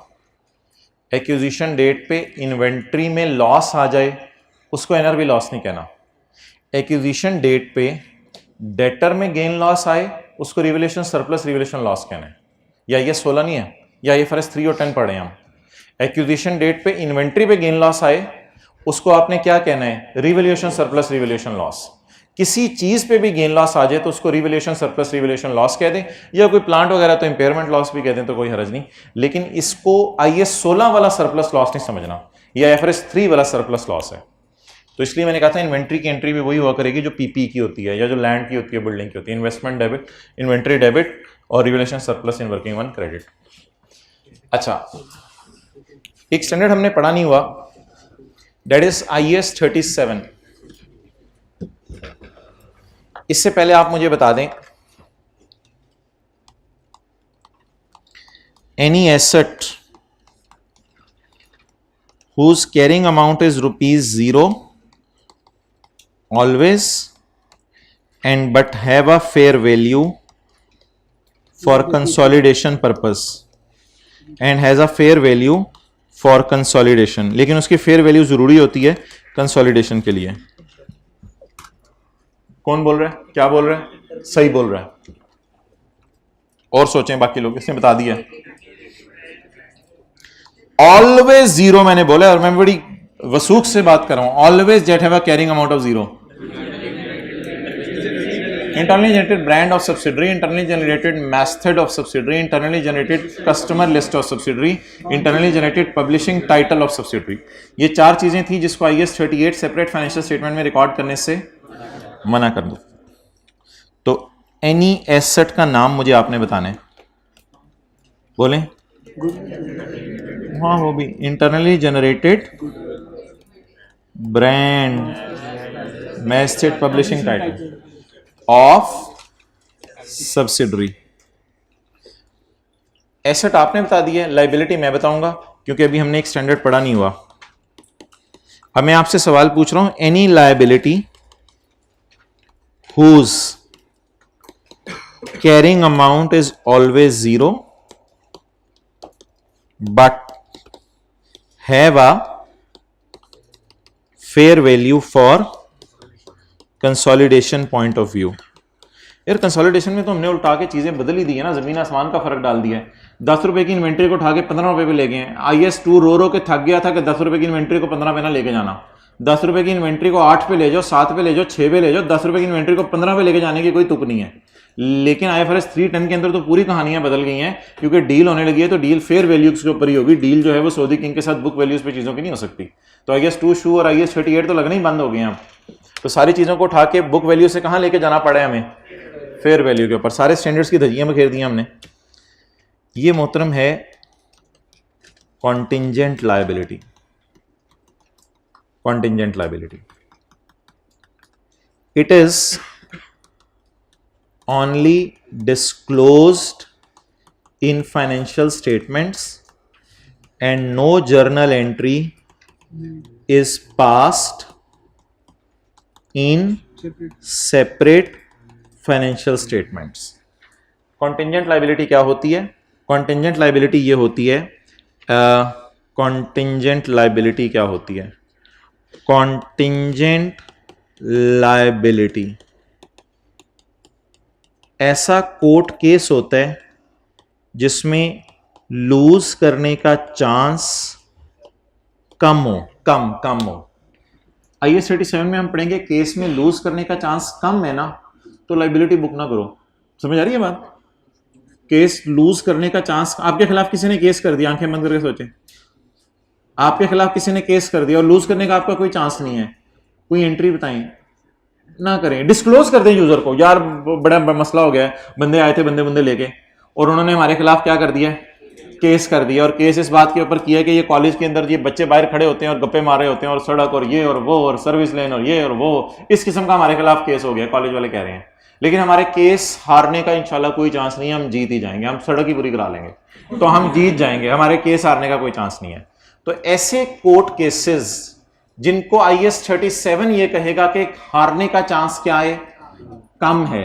एक हमने पढ़ी थी कॉन्टिंजेंट कंसिडरेशन, वो कुछ और थी, वो ये थी, बिल्कुल वो और बात थी, वो जमीन आसमान का फर्क था। वो ये था कि सऊदी किंग अगर सब्सिडरी ने अच्छा परफॉर्म किया तो तुम्हें और पैसे दे देंगे, सब्सिडरी ने बुरा परफॉर्म किया तुम्हें पैसे नहीं देंगे। डू नॉट मिक्स इट, इसके साथ मिक्स ना करें। ये IAS 37 है, ये वाला ऊपर वाला IAS 38 था, ये IAS 37 है। IAS 37 एक स्टैंडर्ड है जो क्या कहेगा, जल्दी बताएं, केस हारने का चांस कम है तो जर्नल एंट्री ना करो, केस हारने का चांस ज्यादा है तो जर्नल एंट्री कर लो। एक्सपेंस डेबिट पेएबल टू दुश्मन क्रेडिट, अगर केस हारने का चांस है तो एंट्री करो एक्सपेंस डेबिट पेएबल टू दुश्मन क्रेडिट। लेकिन अगर जज साहब या लॉयर की बातों से आपको लग रहा है कि आप इंशाल्लाह केस नहीं हारेंगे तो IAS 37 क्या कहेगा, कोई एंट्री लेकिन कुछ ना कुछ यूजर को बता तो देना कि मसला पुसला है, फड्डा हो सकता है।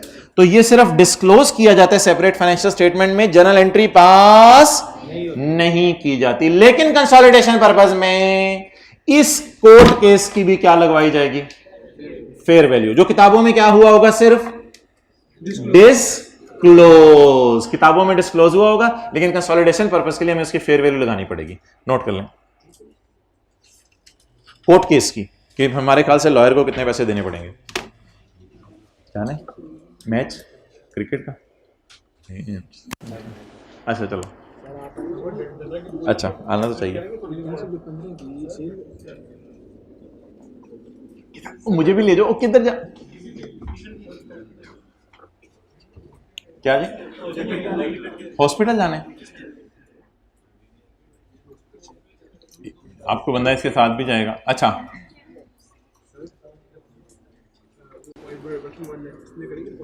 किसको, अभी आन तो दे।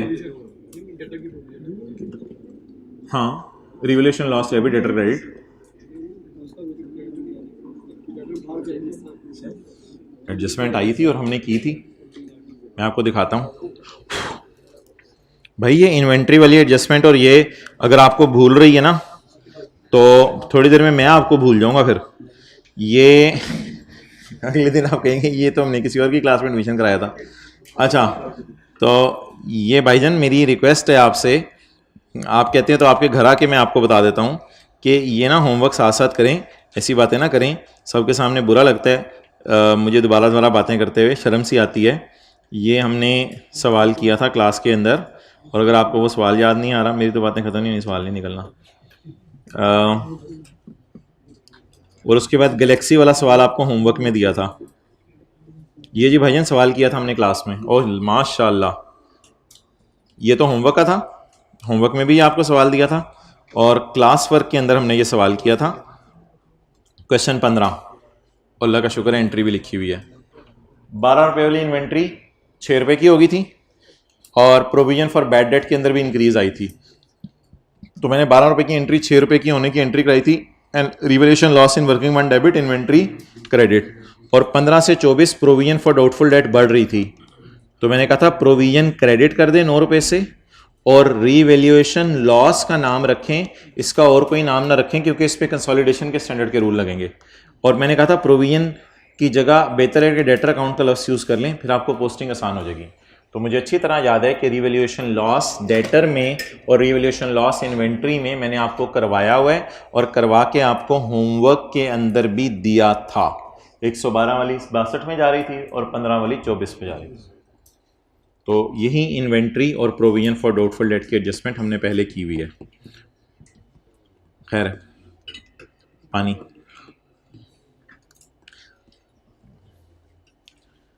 अच्छा, अब इसकी एंट्री इतनी आसान है कि आई होप कि 90% बच्चे इसकी एंट्री बता देंगे। पॉइंट सी की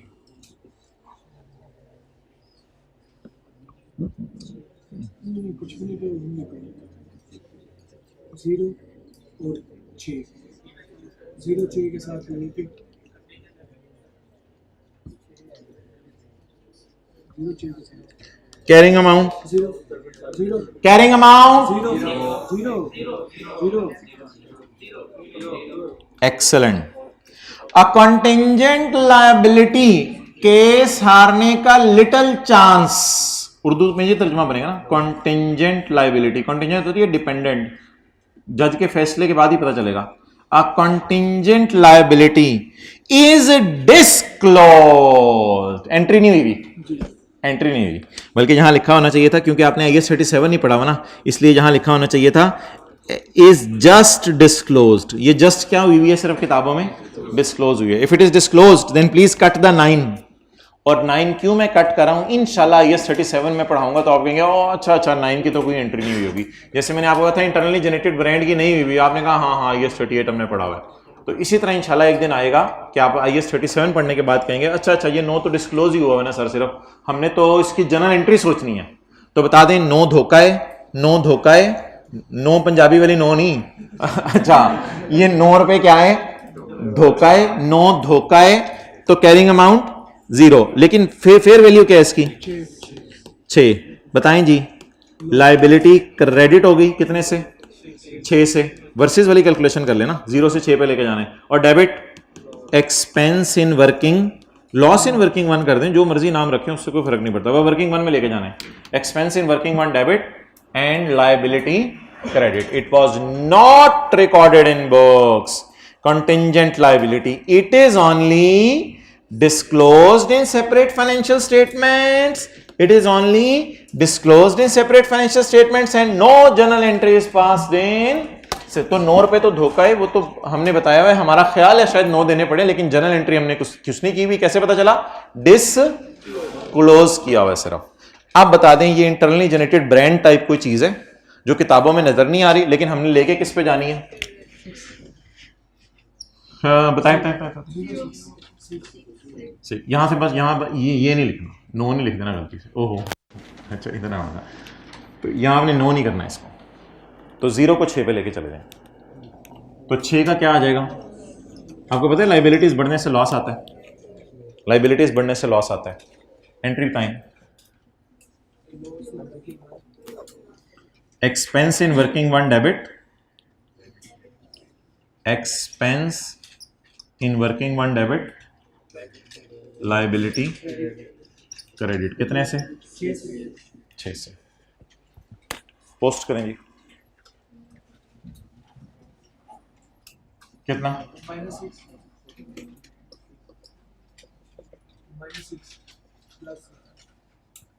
expense in working one debit and liability credit.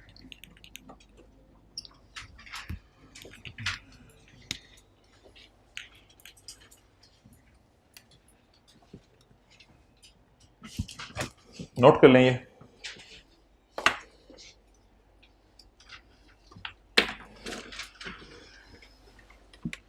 और बड़ा बड़ा सा लिख लें,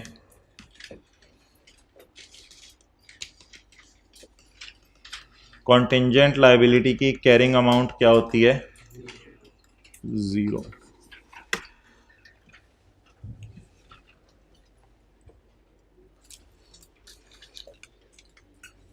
यार पानी ला दो, जग ले जो।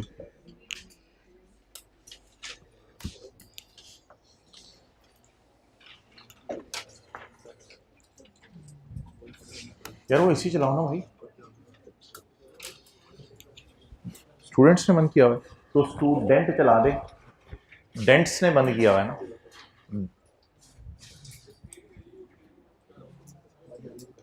फेयर वैल्यू अगर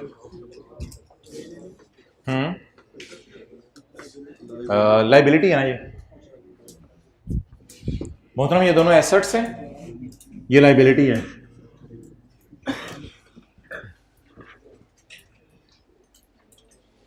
आपने फीस देनी थी 10 रुपए, कॉलेज वालों ने कहा 10 मिलियन दो, खुशी होगी कम होगा? लाइबिलिटी बढ़ने से तो कम होता है ना। अब फील हुआ जाके आपको अंदर से।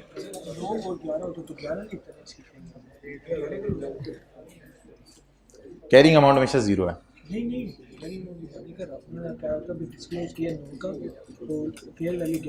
हाँ तो 11 रुपए का लॉस आता। अच्छा भाईजान, मैंने तो काली पट्टी के नीचे वाली बातें बतानी थी, आपने तो मुझे चिट्टी वाली बातों के अंदर ही टाइम लगवा दिया है। मैंने तो काली पट्टी के नीचे वाली बातें बतानी थी।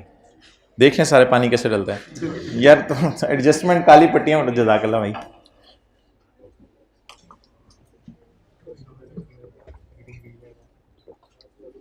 उस क्लास में 3 बच्चे बैठे हुए हैं, आपको कितने नजर आ रहे हैं?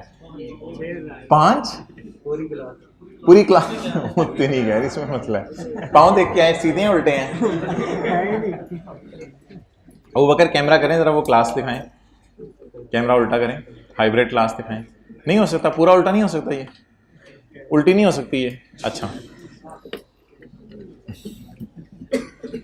चलो यार, अब पेपर में इन चीज़ों पे टाइम ना लगाना जितना टाइम आपने ज़ाया कर दिया है। बस इनको एक दफ़ा पढ़ लें और डायरेक्ट इनकी पोस्टिंग बता दें।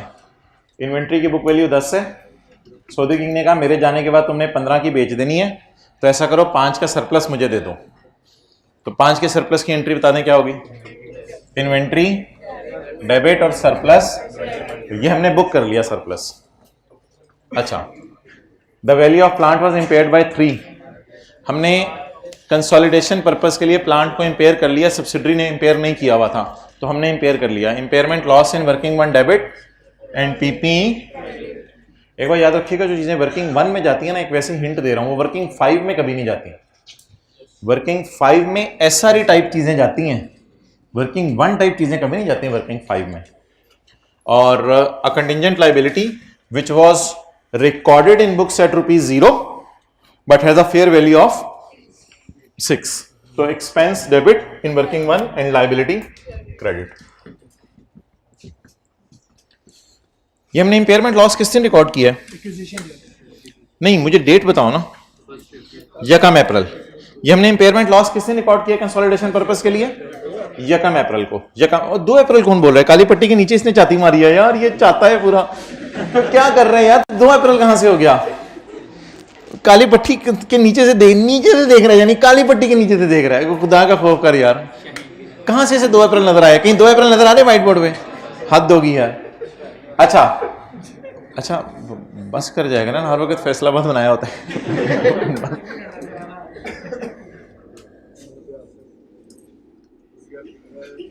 अच्छा ये बताएं, ये एंट्री वर्किंग 1 के एतबार से हमने किस दिन की है?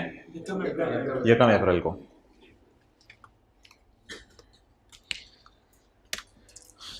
सब्सिडरी ने अपनी सेपरेट फाइनेंशियल स्टेटमेंट्स में अगले दिन, हम तो 1 अप्रैल को ये एंट्री कर चुके हैं, सब्सिडरी ने अपनी सेपरेट फाइनेंशियल स्टेटमेंट्स में अगले दिन ये एंट्री कर ली।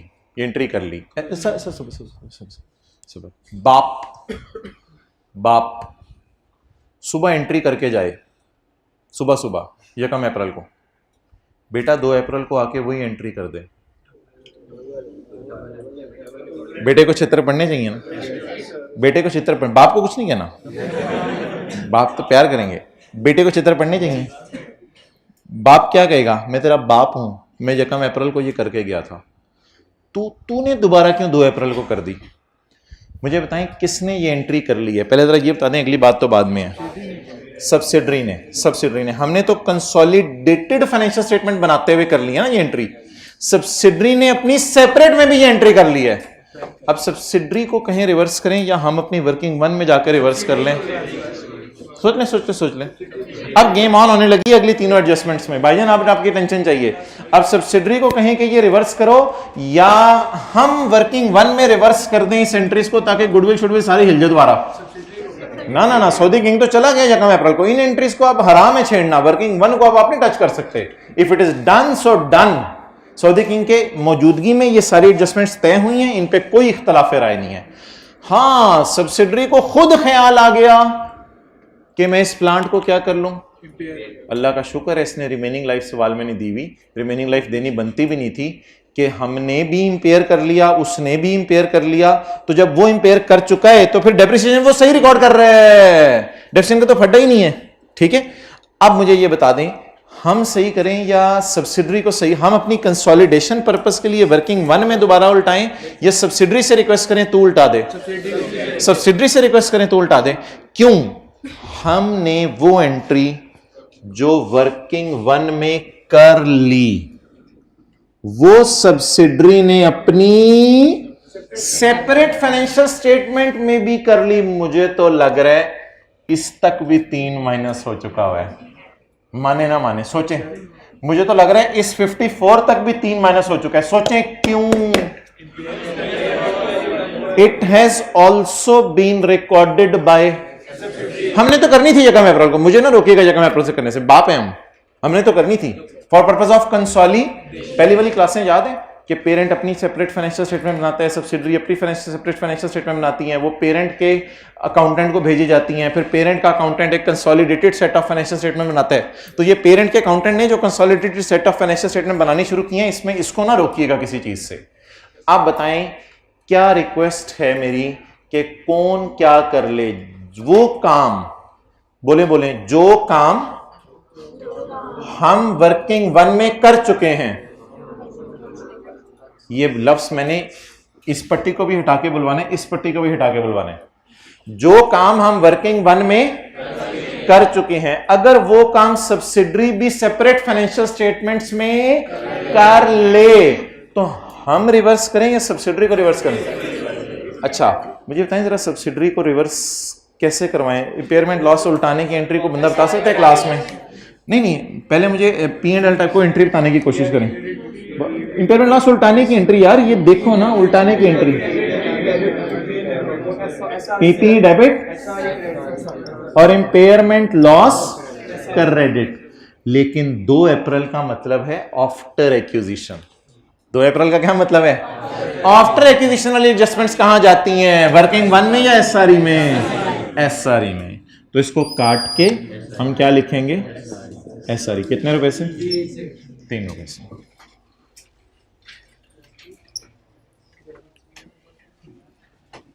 रिवर्सल ऑफ इंपेयरमेंट लॉस, इससे खुशी होगी? सर खुशी कौन सी बुक कर रहे हो भाई? खुशी कोई नहीं, उसने गम बुक किया है, उससे मैं उल्टा रहा हूं। अच्छा इस तरह की एडजस्टमेंट ना आई कैप में 3 दफा आई हुई है। इस तरह की एडजस्टमेंट, जो काम हम कर चुके हैं वो सब्सिडरी ने भी कर लिया, तो सब्सिडरी को हम कह दिया करेंगे उल्टा दो। इस तरह की एडजस्टमेंट 3 दफा आई हुई है, लेकिन 3 डिफरेंट अटेम्प्ट्स में आई हुई है। तो मैंने उन तीनों को यहां इसलिए इकट्ठा किया है ताकि एक ही रिदम में ये सारा कॉन्सेप्ट हमें पक्का हो जाए। ये एडजस्टमेंट अगर आप कर देना तो कमाल हो जाए। एक मिनट, अगर कोई नोट करे यार, कैमरा उधर करो। 2 अप्रैल है या यकम अप्रैल है? 2 अप्रैल है। तो प्री यानी प्री वाली कोई एडजस्टमेंट है या यकम अप्रैल के बाद वाली है? बाद वाली। और आपको पता है क्लोजिंग माइनस प्री पोस्ट वाली एडजस्टमेंट इधर होती हैं, तो इसलिए पीपी डेबिट और एसआरई क्रेडिट।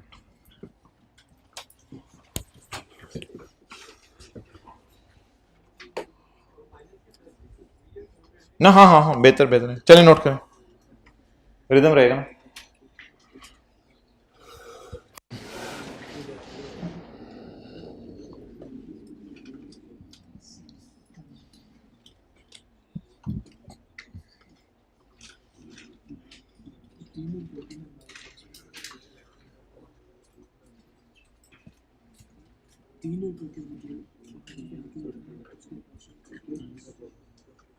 हाँ जी भाई, आप अगली एडजस्टमेंट पढ़ के इस पे जान मारे हो? आपसे अगले वाले भाई, अगले तो पीछे को देख रहे हैं। अगले वाले भाई सिर्फ अपने हाथ को थोड़ा सा आगे करें। हाँ इनको,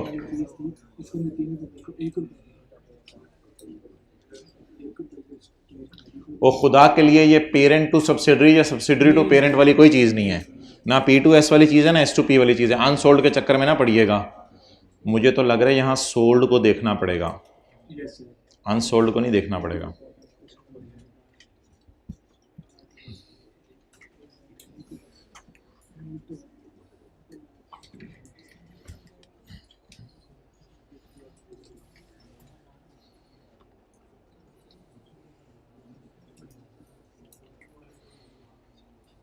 ओके इधर देखें जी,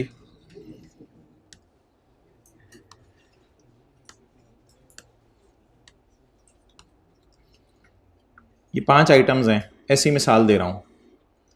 तो ये हमारी कोई 100% इन्वेंट्री टाइप चीज़ है, तो ये शायद 80% इन्वेंट्री टाइप की चीज़ है, और ये 20% इन्वेंट्री। ठीक है, मैं इसके ना 2 स्टेटस आपको बना के देने लगा हूँ, दोनों व्हाट्सएप पे लगाने हैं। यकम अप्रैल 2017 का, 31 दिसंबर 2017 का। सऊदी किंग आया, सऊदी किंग ने कहा भाईजान ये चीज़ें 10 रुपए की मैंने ख़रीद के रखी हुई हैं, और अगर आज मैं बेच दूँ ना तो मैं 15 तो आराम से कमा सकता हूँ। यकम अप्रैल को कह रहा है वो, आज मैं बेच दूँ ना तो 15 तो आराम से कमा सकता हूँ। यानी हर चीज़ पे फ़र्ज़ कर लें 1-1 रुपया। कुछ समझ आ रही है बात? 10 रुपए की चीज़ 15 रुपए की बेच दूँ तो हर चीज़ पे 1-1 रुपया कमा लूँ। तो मैं ये सारी चीज़ें जो है वो 10 रुपए की खरीदनी हुई है, मैं सारी 15 रुपए की बेच सकता हूँ। यानी हर चीज़ पे प्रॉफिट कितना कमा सकता हूँ? 1-1 रुपया। तो ऐसी सूरत में हम सऊदी किंग की रिक्वेस्ट के ऊपर वर्किंग वन में एक एडजस्टमेंट करेंगे, सऊदी किंग की अर्निंग को बढ़ाएंगे। कितने रुपए से बढ़ाएंगे? 5 रुपए से। असल में ये जीपी है, असल में ये जीपी था, ग्रॉस प्रॉफिट था, क्योंकि चीजें बेचने में ग्रॉस प्रॉफिट आता है। 10 रुपए की चीज 15 की बेचोगे तो ग्रॉस प्रॉफिट आएगा। ये जीपी था जो सब्सिडरी की सेपरेट फाइनेंशियल स्टेटमेंट में बुक होना था सऊदी किंग के जाने के बाद, लेकिन हमें कंसोलिडेशन के स्टैंडर्ड ने मजबूर किया, फोरसीन जीपी को बुक करो फोरसीन जीपी को बुक। जो काम हमने वर्किंग वन में कर दिया वो सब्सिडरी ने भी सेपरेट फाइनेंशियल स्टेटमेंट में कर दिया। जब सब्सिडरी के पास हम गए तो पता चला साल के एंड पे उसके पास सिर्फ 20% इन्वेंट्री पड़ी है। हमने कहा सब्सिडरी 31 दिसंबर को ये कहां गई, ये कहां गई, ये कहां गई? सब्सिडरी ने कहा बिक गई, बिक गई, बिक गई, बिक गई। हमने कहा इसका मतलब है एक 4 का प्रॉफिट तुमने बुक भी कर लिया है। उसने कहा हाँ मैंने भी 4 का प्रॉफिट बुक कर लिया है। मैंने कहा हमने तो वो ऑलरेडी कंसोलिडेशन पर्पस के लिए बुक कर लिया हुआ था। उसने कहा मैंने तो बेचना था, मैंने तो बुक करना था, क्योंकि तुम्हारे कंसोलिडेशन की वजह से चीजें 10 पे 15 गई थी। मैंने IS2 सेपरेट फाइनेंशियल स्टेटमेंट में लगाया हुआ है, मैं अपनी चीजें 10 से 15 पे सेपरेट बुक्स में नहीं लेके गया था। तुम सिर्फ कंसोलिडेशन पर्पस के लिए 10 से 15 पे चीजें ले गए थे। मैं तो IS2 फॉलो करती हूं सेपरेट फाइनेंशियल स्टेटमेंट में, मैं अपनी चीजें 10 से 15 पे नहीं लेके गई थी, मैंने चीजें 10 पे ही रखी थी, और वो 10 वाली जो चीजें थी 15 की बेचनी थी। तो इसका मतलब है 5 का प्रॉफिट कमाना था, 5 के प्रॉफिट में से 20% प्रॉफिट अभी तक मैंने नहीं कमाया, वो मेरे स्टॉक में पड़ी हुई है। 80% मैं कमा के बुक कर चुकी हूं। तो मुझे बता दें क्या 80% प्रॉफिट सब्सिडरी के जीपी में पड़ा होगा? बोले ना, किन फाइनेंशियल स्टेटमेंट्स में? सेपरेट में, जिसको हम 1 अप्रैल को कंसोलिडेशन पर्पस के लिए रिकॉर्ड कर चुके। तो वही उर्दू का फिक्रा बोल देते हैं, जो काम पेरेंट 1 अप्रैल को कर चुका है, अगर सब्सिडरी 1 अप्रैल के बाद कर ले तो पेरेंट को कहीं कंसोलिडेशन पर्पस वाली रिवर्सल डाले या सब्सिडरी को कहीं रिवर्सल डाले? मुझे बताएं प्रॉफिट उलट कैसे सकता है? प्रॉफिट डेबिट और दूसरा इफेक्ट किस पे जाना है? इन्वेंट्री चल रही है ना, प्रॉफिट डेबिट और स्टॉक क्रेडिट। 100% ये एंट्री उलट जाएगी। असल में जो उसने ग्रॉस प्रॉफिट रिकॉर्ड किया होगा उसे हम कम कर देंगे, ग्रॉस प्रॉफिट डेबिट और बोले इन्वेंट्री। बट जरा सोच के थोड़ा सा बताएं कि अनसोल्ड देखें या सोल्ड देखें, उसने प्रॉफिट किस पे बुक किया होगा? जो बेचा होगा या जो अभी तक बिका नहीं? जो बेचा होगा। पड़ा कितना था? 10 मिलियन। बिक कितने का सकता था? 15 मिलियन। प्रॉफिट कितना आ सकता था? 5 मिलियन। 5 मिलियन का कितना प्रॉफिट बुक कर लिया और कितना फिर कभी करेगी? 5 मिलियन का 80% 4 इसने बुक कर लिए, बाकी अगले साल बुक करेगी और हम वो अगले साल रिवर्स करेंगे। बाकी वो अगले साल बुक करेगी और हम अगले साल रिवर्स करेंगे। इस एडजस्टमेंट में सोल्ड का प्रॉफिट उल्टाया जाता है, अनसोल्ड का प्रॉफिट नहीं उल्टाया जाता, क्योंकि अभी बिका नहीं था फिर भी हमने प्रॉफिट बुक कर लिया था। अब पूछो सवाल। यहां से समझ नहीं आया तो कोई नहीं, इंशाल्लाह 5 मिनट और लगा लेते हैं, दोबारा समझ लें। मुझे ये बताएं 1 मिनट बस, यहां युवा को छोड़ें।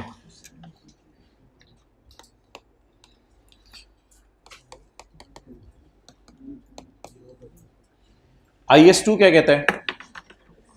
5 रुपए का प्रॉफिट बुक कर लूं? नहीं। कंसोलिडेशन का स्टैंडर्ड कहता है कि प्रॉफिट बुक करो। तो यहां यूं से समझ नहीं आया तो उसको छोड़ें। कंसोलिडेशन का स्टैंडर्ड कहता है प्रॉफिट बुक करो। एसर का नाम बताएं। इन्वेंट्री कहते हैं इन्वेंट्री डेबिट और revaluation surplus in working one credit. अच्छा, मुझे तो ये जीपी ही फील हो रहा है। कंसोलिडेशन का स्टैंडर्ड जो मर्जी इसका नाम दे दे, सोचें जरा, जीपी टाइप की चीज़ है ना। 10 रुपए की चीज़ें 15 रुपए की बिकनी है, तो जीपी टाइप चीज़ है। ये जीपी कितना बना? 5। ये किसने बुक कर लिया? कंसोलिडेटेड फाइनेंशियल स्टेटमेंट्स में पेरेंट के अकाउंटेंट ने बुक कर लिया सेपरेट फाइनेंशियल स्टेटमेंट को छेड़े बगैर। सब्सिडरी ने अपनी सेपरेट फाइनेंशियल स्टेटमेंट में 1 अप्रैल को ये स्टॉक स्टिल किस पे रखा होगा? 10 रुपए पे। जब सब्सिडरी को कोई सेलर आया इसके पास बायर आया इसके पास, वो चीजें खरीदने लगा, तो सब्सिडरी ने इसमें से 80% चीजें बेच दी। अब अगर सब्सिडरी ने इसमें से 80% चीजें बेच दी तो सब्सिडरी के पास स्टिल कितनी पड़ी हैं?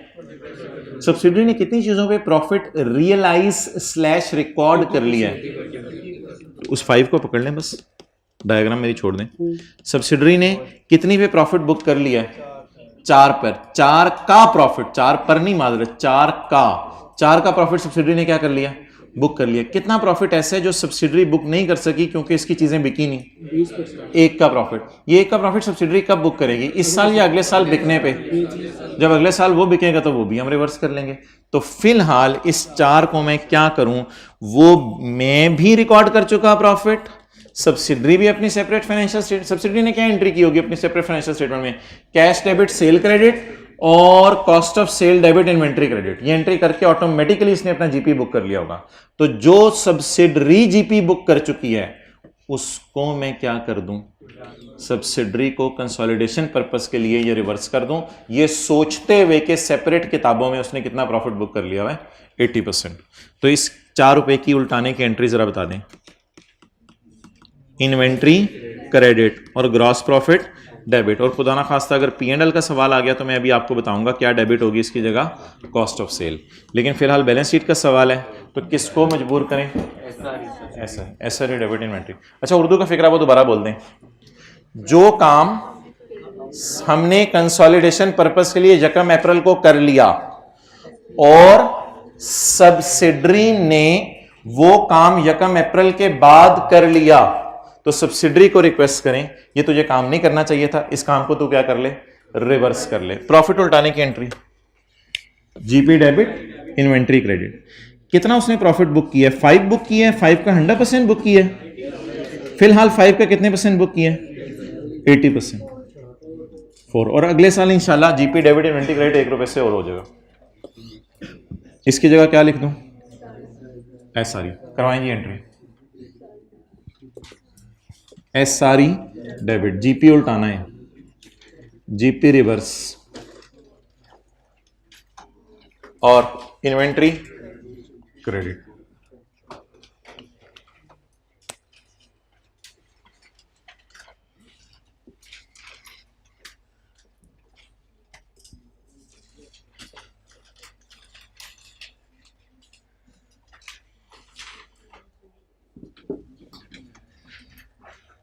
ये दोनों एसी किसने बंद कर दिए हैं? यार दोनों बंद कर दिए हैं तूने, चला दे यार। अच्छा, ऐसे करके रिमोट किया था बंद। चलें भाईजान, आखिरी एंट्री खुदा के लिए खुद कर दें। हाँ अच्छा, अब इस साइड से अगर आपने सोचना है तो इस साइड से सोच लें। थोड़ा टाइम फिर भाई लगवाना चाह रहे हैं, मैं तो कह रहा हूँ जो किया उसे उल्टा दिया करें, लेकिन भाई टाइम लगवाना चाह रहे हैं वो मैं लगा देता हूँ। असल में अब इधर 1 रुपया पड़ा रह गया इन्वेंट्री के अंदर, ये 1 रुपया इंशाल्लाह अगले साल रिवर्स हो जाएगा। अगले साल की एंट्री होगी जीपी डेबिट इन्वेंट्री क्रेडिट।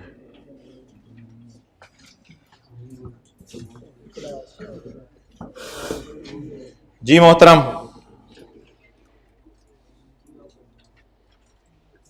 अच्छा अभी तक आप क्या फील कर रहे हैं?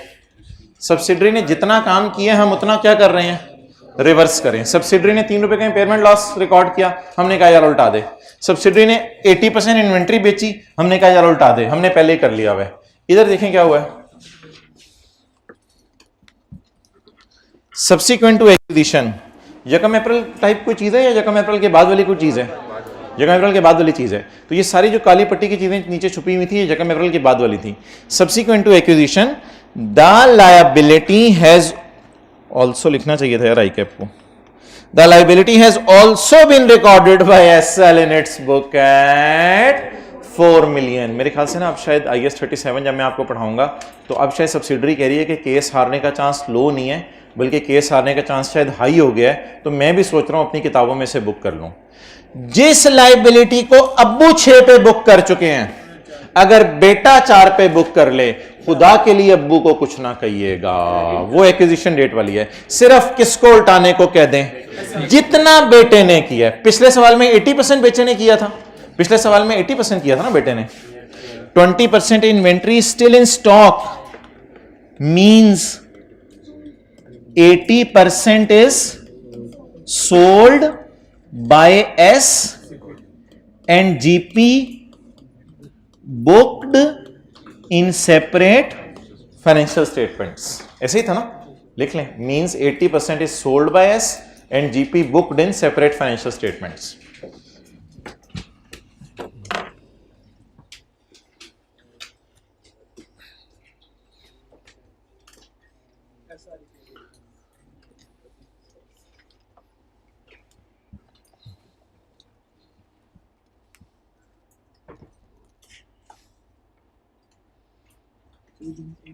इसलिए नहीं की थी क्योंकि हाँ जी,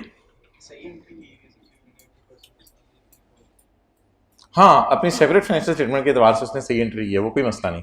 लेकिन हम कंसोलिडेशन पर्पस के लिए बाप को पहले ही एंट्री करके चला गया था।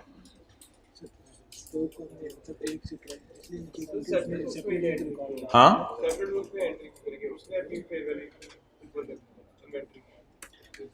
भाई का सवाल है, वो सब्सिडरी पागल है अपनी सेपरेट फाइनेंशियल स्टेटमेंट्स में फेयर वैल्यू के ऊपर चीज़ों को लेके जाए। बिल्कुल इनका सही सवाल है, सब्सिडरी पागल नहीं है अपनी सेपरेट बुक्स के अंदर फेयर वैल्यू पे लेके जाए। सब्सिडरी चीख चीख के पुकारी है 20% स्टॉक मेरा पड़ा है, इसका मतलब है 80% स्टॉक जो सब्सिडरी ने है वो बेचकर जीपी एक्चुअल रियलाइज करा लिया, और IAS 2 नहीं IFRS 15 इसकी इजाजत देता है कि चीज बिक गई है तो प्रॉफिट बुक कर लो। ये अनरियलाइज टाइप चीज नहीं है। सब्सिडरी ने सेपरेट फाइनेंशियल स्टेटमेंट में जो बुक की है 80%, it is all realized as per IFRS 15। इसमें अनरियलाइज प्रॉफिट कुछ नहीं है। 20% उसके स्टॉक में पड़ी हुई है ना, तो 80% चीजें कहां गई होंगी? कॉस्ट की बात करें ना, प्रॉफिट की बात ही नहीं कर रहे इसमें तो मतलब 20% ऑफ इन्वेंट्री इज सोल्ड, तो इन्वेंट्री इज इन स्टॉक, तो बाकी 80% चीजें सब्सिडरी की जो पड़ी हुई थी यकम अप्रैल से 31 दिसंबर, वो कहां गई होंगी? सेल कर दी हैं। तो सेल करके कैश डेबिट सेल क्रेडिट, और cost of sale debit inventory credit, और सेल और cost of sale cost of sale का स्टॉक रेट वो तो 80% 8 से करेगा ना, यानी कि सब्सिडरी। जी बिल्कुल। और कैश डेबिट सेल क्रेडिट कितने से करेगा? वो तो सर जितना 13 रुपए से, शायद वो 12 रुपए से। तो फिर वो वही बनेगा ना, 12 रुपए बनेगा ना। तो 12 और 8 का डिफरेंस 4, वो तो बेच दिया ना उसने, कि नहीं? ओके, चलें जी। अब मुझे बता दें किसका काम रिवर्स कर रहे हैं, जितना सब्सिडरी ने जितना जैसे किया वो रिवर्स कर रहे हैं या पेरेंट वाला रिवर्स कर रहे हैं? जितना सब्सिडरी ने जैसे किया। इधर सब्सिडरी ने कितना काम कर लिया था? 80%, तो हमने उसे क्या कर दिया? रिवर्स। इधर सब्सिडरी ने कितना काम किया? 6 से या 4 से? बाप ने कितने से किया? 6 से। बेटे ने कितने से किया? 4 से। सिर्फ रिवर्स किसको करें, बाप वाले को, बेटे वाले को? बेटे वाले को। वो कहती रहेगी 4 की लायबिलिटी है, हमारा स्टिल ख्याल है कितने की लायबिलिटी है, शायद 6 की लायबिलिटी है। तो 4 की एंट्री सब्सिडरी अपनी फाइनेंशियल स्टेटमेंट्स में कर चुकी है। अब बता दें इस एंट्री को उल्टाने का कोई तरीका? तीनों एंट्रीज मैंने उल्टाई हैं, इस एंट्री को उल्टाने का तरीका, लायबिलिटी, ये का एंट्री करते हुए क्या सोच रहे हैं कि इस एंट्री को हिट कर रहे हैं? नहीं, सब्सिडरी की सेपरेट बुक्स में डबल एंट्री को रिकॉर्ड होगी, उसको हिट कर रहे हैं। लायबिलिटी डेबिट और एक्सपेंस क्रेडिट, ये लायबिलिटी उल्टाने की एंट्री है। लेकिन एक्सपेंस की जगह सर, आपका सवाल लेता हूं मैं जी, करें एंट्री भाई, liability debit,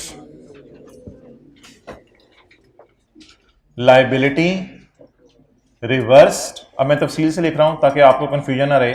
in separate financial statements, liability reversed in separate financial statement, GP reversed in separate financial statement, revaluation impairment reversed in separate financial statements। कितना जी? बस अब ठीक है, सवाल का मैं टोटल नहीं कर रहा, टोटल तो आप खुद घर जाके कर लीजिएगा। जी मोहतरम, सवाल पूछो।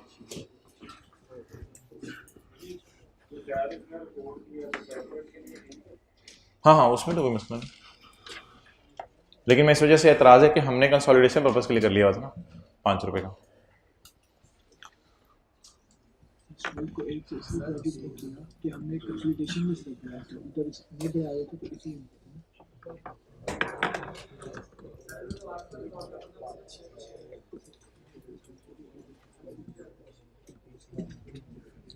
नहीं, जितना वो करे उतना कर दो, इस पे एक अलग बहस है, मैं करूंगा। अगर ये अमाउंट ज़्यादा हो तो फिर कर लेंगे बात इसमें। अगर उसने एक रिकॉर्ड किया होता तो सिर्फ हम एक को एक रिवर्स करते हैं, मैं पहले जो सोच रहा हूँ 20% वो नहीं, चार के लिए जितना सोल्ड है उतना रिवर्स करना है बस।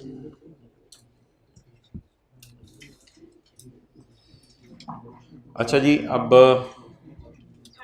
जिस वक्त आखिर में क्लासेस चल रही होती हैं, बल्कि क्लासें ख़त्म हो गई होती हैं, तो ऑनलाइन वाले हजरात और फिज़िकल वाले हजरात इधर उधर से टीचर का फ़ोन नंबर ढूंढ के कहते हैं ये ज़रा रिवाइज़ करा दें, क्योंकि ये एडजस्टमेंट। तो इसलिए मेरा तो ये मशवरा है कि रिकॉर्डिंग ऑन कर लें, तो मैं ये तीनों बातें आपको एक दफ़ा रिवाइज़ करा देता हूँ ताकि आप ये मेरे से बार बार ना पूछें। और तीनों में कॉन्सेप्ट सेम है। इस सवाल का हम नाम रखते होते हैं जो काम,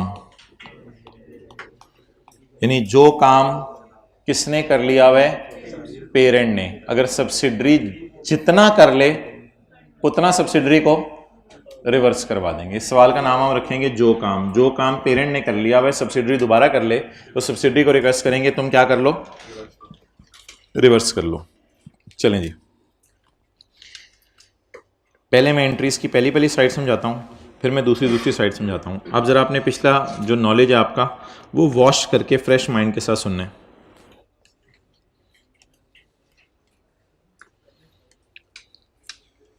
अच्छा, इस सवालों में भी आधे नंबर लेने आसान है। क्यों आसान है?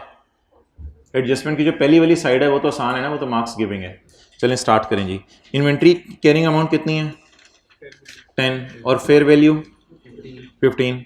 अब इस जीपी को स्टॉक बिकने का इंतजार ना करें। सऊदी किंग जा रहा है, आप डील खत्म करें, चीज़ों को फेयर वैल्यू पर लाएं, उसको जाने दें। तो अगर ये बिजनेस बंद भी होता ना आज, तो आपने स्टॉक को बेचना ही था बाजार में 10 रुपये वाले 15 रुपये को। तो सऊदी किंग कहेगा भाईजान आप मेरा मामला खत्म करें और छोड़ें, मुझे फारग करें। तो 10 वाली चीज़ 15 रुपये के अंदर जो है वो हमारी मार्केट में हो गई है। तो inventory debit, revaluation surplus in working one credit. दिखने में गौर करें, ये जीपी बुक हो रहा है, गौर करें, सोचें, ये जीपी बुक हो रहा है। असल में फ्यूचर का जीपी शायद हम बुक करने की कोशिश करें, हालांकि भी चीज़ें बिकी, लेकिन कंसोलिडेटेड फाइनेंशियल स्टेटमेंट बनाते हुए ये एंट्री करना ज़रूरी है। अगली entry impairment loss in working on debit and PP credit. और उससे अगली एंट्री कॉन्टिंजेंट लायबिलिटीज को सब्सिडरी IAS 37 की रोशनी में अपनी सेपरेट फाइनेंशियल स्टेटमेंट में रिकॉर्ड नहीं करती, डिस्क्लोज कर देती है। डिस्क्लोज करने का मतलब ये नहीं कि 9 रुपए की जमा एंट्री हो गई है। तो कैरिंग अमाउंट इसकी 0 आ गई। हमने अपने लॉयर से कहा, लॉयर ने कहा भाईजान आपने ठुक जाना है, ये 6 मिलियन की आपको लायबिलिटी पड़ जानी है, खुदा के लिए आप बुक कर लें। तो फिर expense in working one debit and बोले लायबिलिटी क्रेडिट, ये एंट्री हो जाएगी। ये 3 एंट्रीज हो गई फॉर कंसोलिडेशन पर्पस ऑन 1 अप्रैल सुबह 9 बजे। अब इन तीनों कामों को हमने तो करना ही था वर्किंग वन में गुडविल निकालने के लिए, लेकिन इन तीनों में से कोई काम सब्सिडरी भी कर ले तो फिर हमारे हाथ पांव फूल जाएंगे, हम कहेंगे भाई दोबारा कर रहा है तो काम। चलें जी, हमने 3 का इंपेयरमेंट लॉस कंसोलिडेशन पर्पस के लिए बुक कर लिया। 1 अप्रैल को हमने किया, सब्सिडी ने किस दिन कर लिया? 2 अप्रैल को। तो सब्सिडी ने इंपेयरमेंट लॉस बुक कर लिया। सब्सिडी कहेंगे भाई तेरी मेहरबानी, बाप 1 अप्रैल को एंट्री करके गया, तू बड़ा पुत्र ना बन और 2 अप्रैल को दोबारा एंट्री करने की जरूरत नहीं है। तू एंट्री उल्टाने की बताएं कैसे उल्टेगी? Impairment loss credit PP debit, लेकिन 2 अप्रैल की वजह से लफ्ज क्या लिख रहा हूं? एसआरयू। 1 अप्रैल की वजह से वर्किंग वन। नेक्स्ट, ये वाली एडजस्टमेंट समझें, ये जो आप बार बार समझना चाह रहे हैं। 20% स्टॉक अभी तक किसके पास पड़ा हुआ है? सब्सिडरी के पास। इसका मतलब है 80% उसने बेच दिया है। अच्छा, वैसे प्रॉफिट कितना है? 5 रुपए। 5 रुपए उसने सारा बुक कर लिया है या 5 रुपए का 80%? तो जो उसने 5 रुपए का 80% बुक कर लिया, हम उसे कहेंगे यार खुदा के लिए 5 रुपए का तूने 80% अपनी सेपरेट में बुक किया है, वो तेरी मर्जी। कंसोलिडेटेड फाइनेंशियल स्टेटमेंट में ऑलरेडी इस 5 रुपए का 80% बुक कर चुका हूं और इस 5 रुपए का 20 भी बुक कर चुका हूं, लेकिन तूने सेपरेट में कितना बुक किया? 80। तो जितना तूने बुक किया तू जरा भी रिवर्स कर ले, बाकी अगले साल सब्सिडरी को रिवर्स करवा दीजिएगा। और जितने से सब्सिडरी ने लायबिलिटी बुक की उतने से सब्सिडरी को कहें कि बाप एंट्री कर गया था 6 की, पुत्र ना तो ज्यादा बन 4 की एंट्री जो तूने की है, इस 4 की एंट्री को क्या कर, उल्टा। 4 की एंट्री उल्टे की कैसे, liability debit and expense credit. Okay, ये सारी एंट्रीज कर लेने के बाद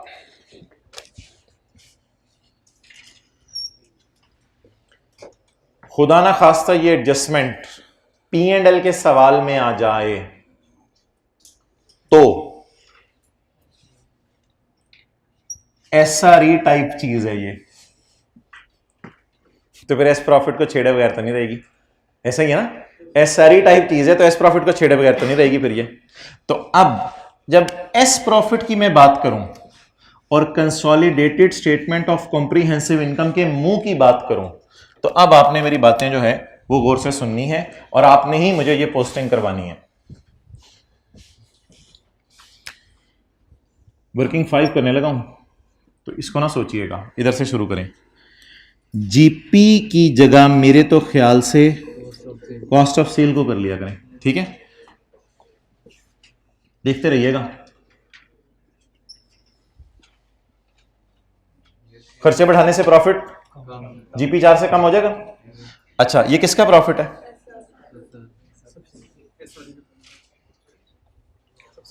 खर्चे बढ़ाने से प्रॉफिट कम हो जाएगा। तो पहले तो कॉस्ट ऑफ सेल को मुंह पे जाके डेबिट कर दें, और SRE टाइप चीज है तो साथ कहां जानी है, एस के प्रॉफिट में। जीपी क्या होगा, रिवर्स कितने से, 4 से। अल्लाह का शुक्र है SRE की सारी चीजें सिवाय डिविडेंड के एस प्रॉफिट में जाती हैं, सारी चीजें फॉर द ईयर वाली। इंपेयरमेंट लॉस एडमिन एक्सपेंसेस में पड़ा होता है, तो एडमिन एक्सपेंसेस कम करने हैं, एडमिन एक्सपेंसेस कम करने हैं। कम करने का मतलब खुशी बुक करें। इंपेयरमेंट लॉस रिवर्स कितने से, 3 डॉलर से। एडमिन एक्सपेंसेस कम करने हैं। The liability is also recorded by subsidiary at ₹4। ना लाइबिलिटी तूने भी बुक कर लिया है, निकाल इसको इधर से। लाइबिलिटी इज ऑल्सो रिकॉर्डेड कितने से, 4 से। तूने लाइबिलिटी बुक कर लिया है, उल्टा इसको। और लाइबिलिटी कम होने से अर्निंग्स बढ़ जाएंगी, लाइबिलिटी रिवर्स करें कितने से, 4 से। तो एक बार याद रखिएगा, जो भी SRE में एडजस्टमेंट होगी ना पेपर में, वो फॉर द ईयर साथ कहां होगी, एस प्रॉफिट में भी। अब P&L के मुंह के एंगल से ये एडजस्टमेंट जरा मुझे सोच के बता दें। The impairment loss is also recorded by subsidiary in separate financial statements. तो मुझे तो लग रहा है इस सब्सिडरी के एडमिन एक्सपेंसेस के अंदर इंपेयरमेंट लॉस आ रहा है, जो मुझे निकालना पड़ेगा क्योंकि ऑलरेडी बुक हो चुका है। The GP is also recorded by subsidiary. Cost of sale बढ़ाएं ताकि जीपी रिवर्स हो। The expenses amounting to 4 have also been recorded in the name of liability by subsidiary in its separate financial statements. तो expenses को क्या कर दें, कम कर दें।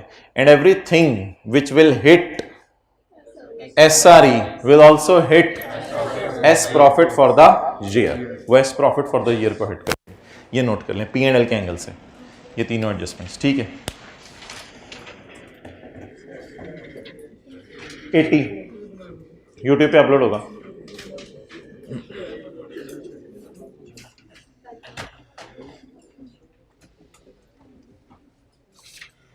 अच्छा, एक मजे की आपको बात बताऊं, पिछली क्लास के अंदर, पिछली से नहीं 2-3 क्लासों पहले, cell of stock bye S2P और P to S P&L के फेस के ऊपर पोस्ट करने में आपको मसला आ रहा था पहले दिन। सेल में से माइनस कर दें, कॉस्ट ऑफ सेल में से माइनस कर दें, फिर cost of sale debit stock credit कर दें, और अब वो चीज़ रनिंग में आ गई है। तो ये इंशाल्लाह अगली क्लास में आके बताइएगा, रिवाइज कर लेंगे, रनिंग में आ जाएगी, कोई ऐसी परेशानी वाली बात नहीं, ठीक है। ओवर। अब पिछली क्लास में आपको होमवर्क दिया था क्वेश्चन नंबर 3, एसोसिएट का क्वेश्चन 1 कर लिया था, क्वेश्चन 2 कर लिया था, और क्वेश्चन 3 होमवर्क में दिया था, वो जरा कर लीजिएगा। आपने बाकी को पास पेपर के क्वेश्चन करने हैं तो ये क्वेश्चन 4 भी आप कर सकते हैं और क्वेश्चन नंबर 2 है वो वाला भी आप कर सकते हैं। अगर टाइम मिले तो क्वेश्चन 2 और 4 पास पेपर का कर लीजिएगा, कोई मसला नहीं।